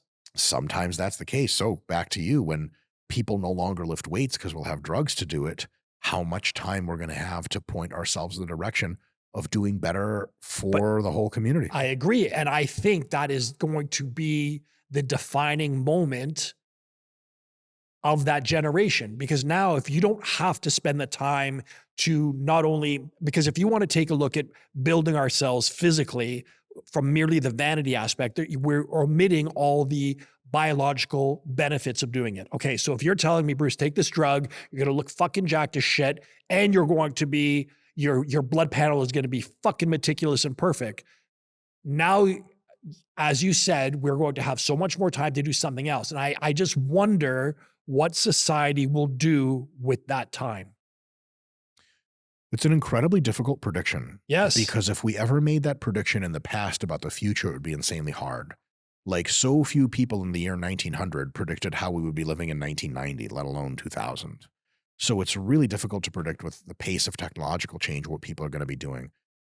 I think it really also depends on how VR and AR hit. Well, look how fast AI is fucking advancing. For sure. So there's a lot of thinking there. But I think a lot of people, we got this unbelievable thing from social media and the internet, which was this insane interconnectivity of humans. Yeah, I would agree. I think Yeah. I think for as good social media is, it has yielded a ton of problems. A ton. One of the big problems social media has is that it gives you this incredible breadth of connectivity. Like, you can talk to anyone on earth, really. Yep. But the depth of connectivity is really low. So, like, humans are social animals. Yes. They need sight, they need sound, they need smell, they need touch, and they need embodied presence. Humans need social interactions to be psychologically healthy and to derive That's why I meaning. had such a big issue during COVID. Huge. That's why it's fucking half the world had that issue. It was awful. Yeah. Right? We're like, but we're on Zoom and on Facebook. Like, It's not the same, dude. it's not the same. It's better than nothing. Can you imagine COVID without that shit? Holy fuck. If you just couldn't talk to people for weeks at a time at all, it would be way worse than being able to talk to your friends on Zoom. Yeah, But there's fair a enough. lot of missing shit there.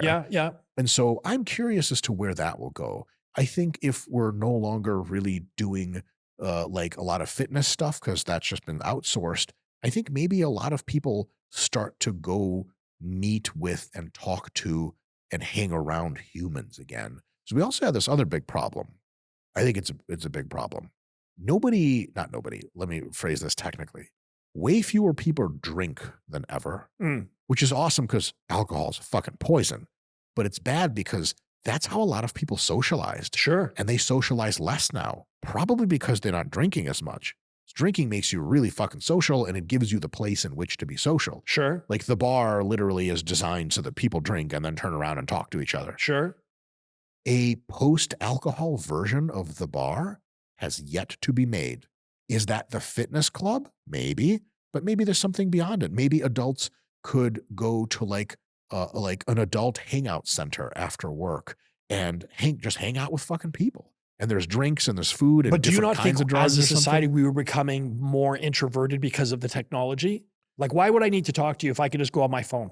Because talking to me, well, not to me, I suck, but talking to a real human, smelling a real human, being around a real human, being touched by and touching a real human, check boxes for you that just scrolling doesn't. Yes. Oh, I agree with you. And so at some point, like, especially the younger kids now, they're not as into scrolling as we got into because they grew up with it. And they're like, yeah, scrolling's fun until it's not.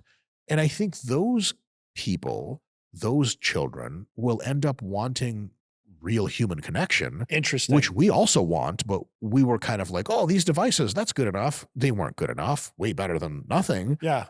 But I think what people deeply demand at their core as human beings is an intense amount of very deeply interactive at multiple layers, like smell, touch, Connection. et cetera, connection. Yep. And whoever's going to commoditize that connection is going to be a quadrillionaire or some shit. I can't wait for that person to pop up because it is a very serious lacking thing that we have. So again, back to that whole, if we don't work out anymore, we just won't have any problems to solve. We already have the problem of isolation. And most of the way people work out now is with their headphones all by themselves. Yes. And so you go to the gym just to be around people, which is way better than working out at home. Working out at home really sucks in most cases because it seems like a good idea, but then you're like not around anyone. Like, I train in my own gym and I'm just like, it's kind of lonely here, you know? Yeah, I agree. I have a gym at home, but I still go to Planet Fitness. And so I think that in the future, there are going to be a lot of opportunities because, like, if machines do a lot of like labor, like especially online labor,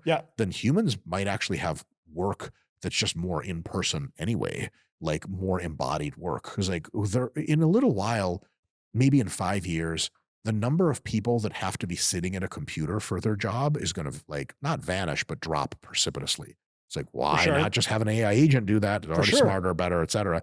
And so, but we still need embodied presence in the world. The way actual production happens is, you know, people say like, oh, there's going to be billions of robots. Like, where, motherfucker? Where are they? There's a couple hundred robots working at Figure Robotics at a BMW plant in South Carolina. I don't know any other robots that are actually doing meaningful work anywhere.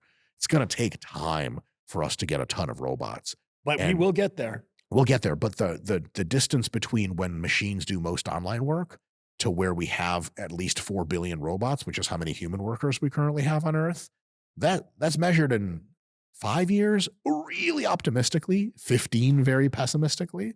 And so humans are going to have to do different kinds of work. Maybe that work will give them the embodied social presence they want, and at the same time do valuable things for society.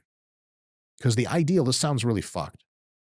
The ideal is to have almost everything you do be purposeful such that it improves the state of the world. Yes, but I think leisure is a giant distraction. Like back in evolved times, like ancestral hunter-gatherer times. Yeah. Everything you did through the day really was like fit for purpose to survive. Yes, 100%. Including those 2 hours you got to bullshit with people because that's how you would adjust social rank and fluidize communication. And also like pick fleas off each other. It was all fit for purpose. Now when you're on Netflix at 12 a.m., it's not really fit for purpose. It's just your brain needs to see human shapes and talking animals because that's how you evolved, and they're just happen to be on Netflix because you stare at a white wall otherwise, which is what I do at home. And so we could hypothesize that there's going to be all these ways to engage in leisure, and to Jesus, like there probably will be. But I'm more excited about types of work that get humans out helping in the real world that are so awesome, so enthralling, so meaning inspiring, and also so entertaining for humans that they end up like doing 12 or 14 hours of work every day and instead of 8. And not because like, oh, the machine says you have to do it, just because like, this is where I want to be. Yeah, right. I'm sure you work a shitload more than 8 hours a day as a business person. Oh, you're on that other side now. Fuck you. I don't have any friends. I'm just dying here. But like, you know, a lot of people, like, I'm sure when you were stringing up a lot of your businesses, like you were working like fucking hell. Yep. And you probably weren't like resentful about it. You were probably like, this is what I want to do 100%. Yes. So finding people passionate work that is physically embodied and community oriented or just social oriented. Here's another thing people really seem to like. People like being on a team. They like being on a crew. So like if you go to work to make widgets, that's cool. If you go to work with 4 to 10 other people who you're friends with. Yes. And you're doing something important. Yes. A little risky. Something that matters, something that's difficult. And everyone has their job and everyone's helping out. There's a camaraderie and a sense of purpose, like a tribe. Yes. There's a sense of camaraderie and purpose and belonging and meaning that you get from that. You cannot get by yourself as a telehealth employee on Zoom. It's just not going to fucking happen. And so like, because you have a shared goal though. It's not like you are doing a job, I'm doing a job, and you're doing a job. It's we have a purpose. Purpose together. Which goes back to my point and your point of having a purpose. Yes. And I think the problem that we find as we get older is we lose our purpose. Right? Yeah. So for example, someone who's been working fucking for 40 years and now he's retired. Most people after they retire decline in health and mental acuity because they have no reason to get up the next day. Big deal.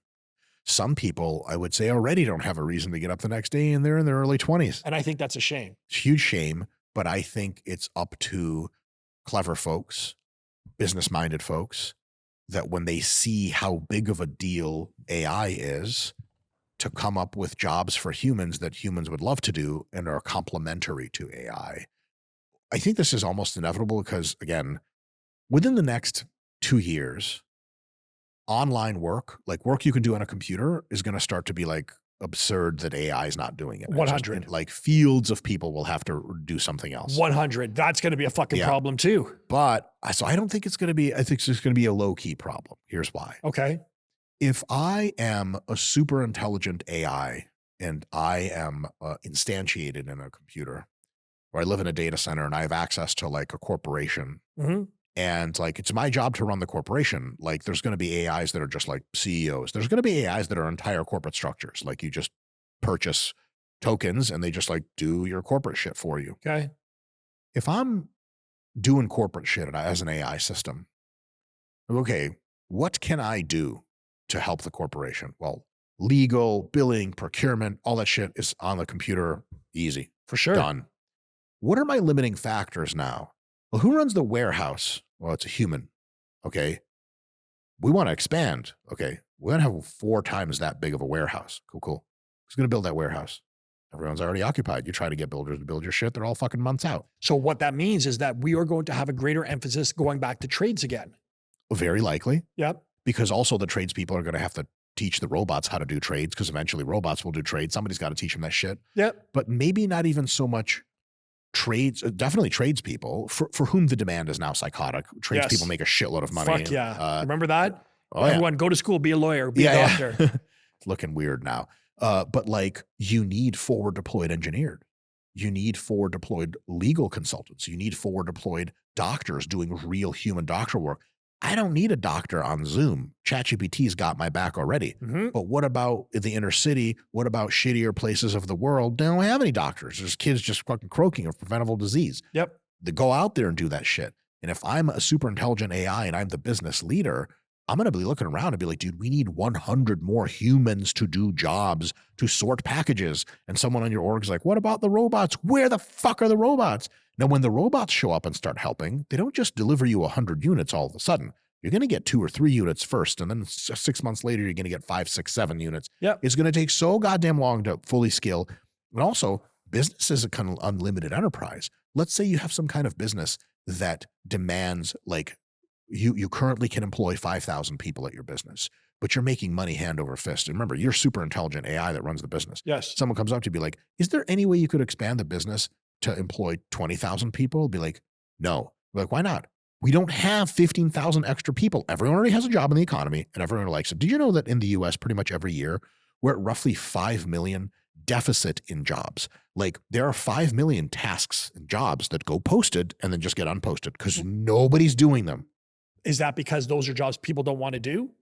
Yeah, but they're not bad jobs. Some of them are great. People already have their jobs.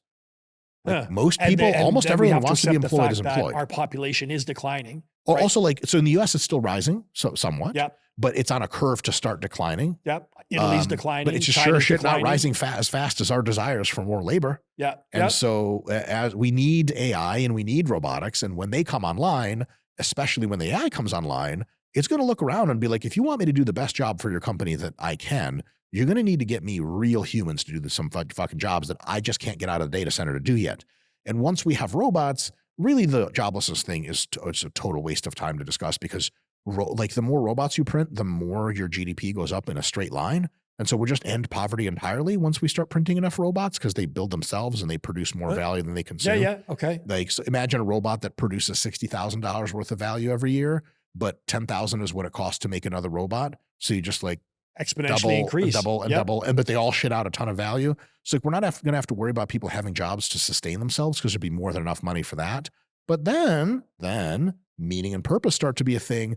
I think we'll still have tons of jobs for humans, because if there's 4 billion robots and 4 billion humans, in what world does an advanced AI go like, okay, the robots get all the jobs. Sorry, humans, there's just no help to be done. Like, what the fuck? Every time I go to a fucking Wendy's, there's like 2 employees in that motherfucker, and they are barely keeping up. And I got to wait 15 minutes. So why not have 4 employees with just no humans? And so if you have 2 robots in a Wendy's, maybe 2 more humans would do an even better job on top of the robots. Fair. We're just not fucking remotely running out of shit to do. And so I think there's a place in the world where there's 10 billion humans and 60 billion robots, and we still would like more humans and still would need more robots. What about colonizing other planets? Holy shit. We need to be getting on more robots, more humans, more everything. It just, humans and AI and robots are all these little nodes of intelligence that can act upon the world to make it better. That is a net good. We just need more of it, straight up. Okay, so 2 last questions. 1, what's your favorite sub? Turkey with light mayo. I fucking knew you were going to say that, dude. I fucking Do knew a lot it. of assholes answer the same thing? No, you're the first asshole, but I just knew that's where you're going to go. My favorite sub. And really, turkey with mayo, nothing more elaborate than that? I couldn't come up with anything on the spot. My favorites. So there's a couple ways I can answer this. Yes. One is my go-to sub that has the highest percent. Okay, is? But shovel choke in the ghee. So you let someone triangle you. Yeah. And you're shaped like this, they usually fail. Yeah. And then they try to scoot out the other side, but you have a cross collar grip on their lapel, like a paper cutter. Okay, and then yeah. You pass and you lift their hips up into the sky so they can't post. Yes. And then you paper cut them at the same time, and there's pretty much nowhere to go. The only way out is that way, and it strengthens the paper cutter. Yes, agreed. Shovel choke. Okay. It sucks, it's lame, but it works. Okay. So that's my go-to best submission. Yes. But that's predicated on someone putting you in a triangle. Correct. So, most people fall for it because you put yourself in the triangle and they're like, oh, this guy's a fucking retard. I'm going to choke his dumb ass out. And then they're like, oh, he's not being choked. Uh-oh, he's really heavy. Uh-oh, he's got his hand around my collar. Dude, even if you just stack a motherfucker, they're not going to be able to, even if you stack them and they grab your leg to prevent you from, stacking them, you're still going to crush a guy. For sure. Like that definitely helps, right? Yes. So, but there's not like a ton of glory in that. My sneakiest sub that I think is lame as fuck, but hilarious to do is, if you're a big guy, this works okay. This is very high risk, but fun. You let someone take your back, or if they're just going to take it anyway, you let them get into it, and they put their foot in here. You wrap your ankle around their foot. Oh, yeah. If you pull it off real quick, it's super fucking lame because it's like, fuck you. And they get pissed. Yes. It's like the wrist lock of leg attacks. It just comes on really quick and it's really stupid. I've watched a guy at Worlds, like super fat dude, do somebody like that. And I was like, that's the dirtiest thing. And the guy was so frustrated, but he knew. He was like, oh shit, I just lost. Because you don't see, as soon as you take someone's back, you're like, that's it, we're on. And then you're getting submitted. You're like, what? My favorite sub, I've walked my way to this overall, is probably the belly down knee bar, passing from being in someone's full guard into their half guard into side control. Yeah. So typically, like, you wiggle one leg out and now you're in half guard. Yes. And a lot of folks are like, haha, I still have half guard. Yep. And they give you a leg, which you then summarily knee bar by getting your legs under it and pushing your tummy down. So if you get the angles right, they're beneath you, your legs are over them, and then you're knee barring their shit. It's dope. If you're real good with it, people think, oh, he's passing. I have to thread the half guard. I can't just let them pass. Yes. And so they get real proud of themselves for threading the half guard, and then they're getting knee barred off of that. Yes. And then the second time they roll with you, if you get a pass going, they're like, okay, shit. So it's either I get passed or I give this guy a knee bar, and then it's confusing and then not sure what they're going to do. There's angles and ways to fight the knee bar, of course, but it's just now too high risk. It's a dilemma, not a problem. And so I love that attack because it's not so much sneaky as it is kind of like, oh, God damn it. Because I think a lot of people, once they get into half guard, they want to rest, they want to chill. That's what I want to do, smoke a fucking cig down there. But if you have a topside knee bar threat from topside half guard, then it just creates like an extra layer of nuisance for people. Okay. I'm not that dramatic. I just like fucking Kimuring. My arms are too short to Kimura people. You're strong as fuck, dude. You rip a guy's arm off. I know. I try to be technical, and like I'm trying to reach around, and I just can't. Okay. Yeah, I can see that. Okay. Yeah, but Kimura's cool. It does freak me out to do on real humans because if you're dumb as fuck and don't know how to tap, you're going to be doing like years of rehab. Oh, buddy, I know, man. Yeah. And my shoulder, like I said, I come from like many, many years of striking, so my shoulders are tight as fuck. So as soon as somebody gets a Kimura, and as soon as I'm out of there, yeah. Even Americana, like coming like this, like look at that range, dude. It's shit. Oh, I have the same one. Yeah, it's all. Mine's actually worse. I don't even know what's happening to my shoulders. It's not the worst thing in the world. I can't. I try to stretch it, but it just really hurts. Fuck. I need just way more BPC or some shit like that. Okay, last question. You said that you were building a gym. Yeah. What's your next year look like?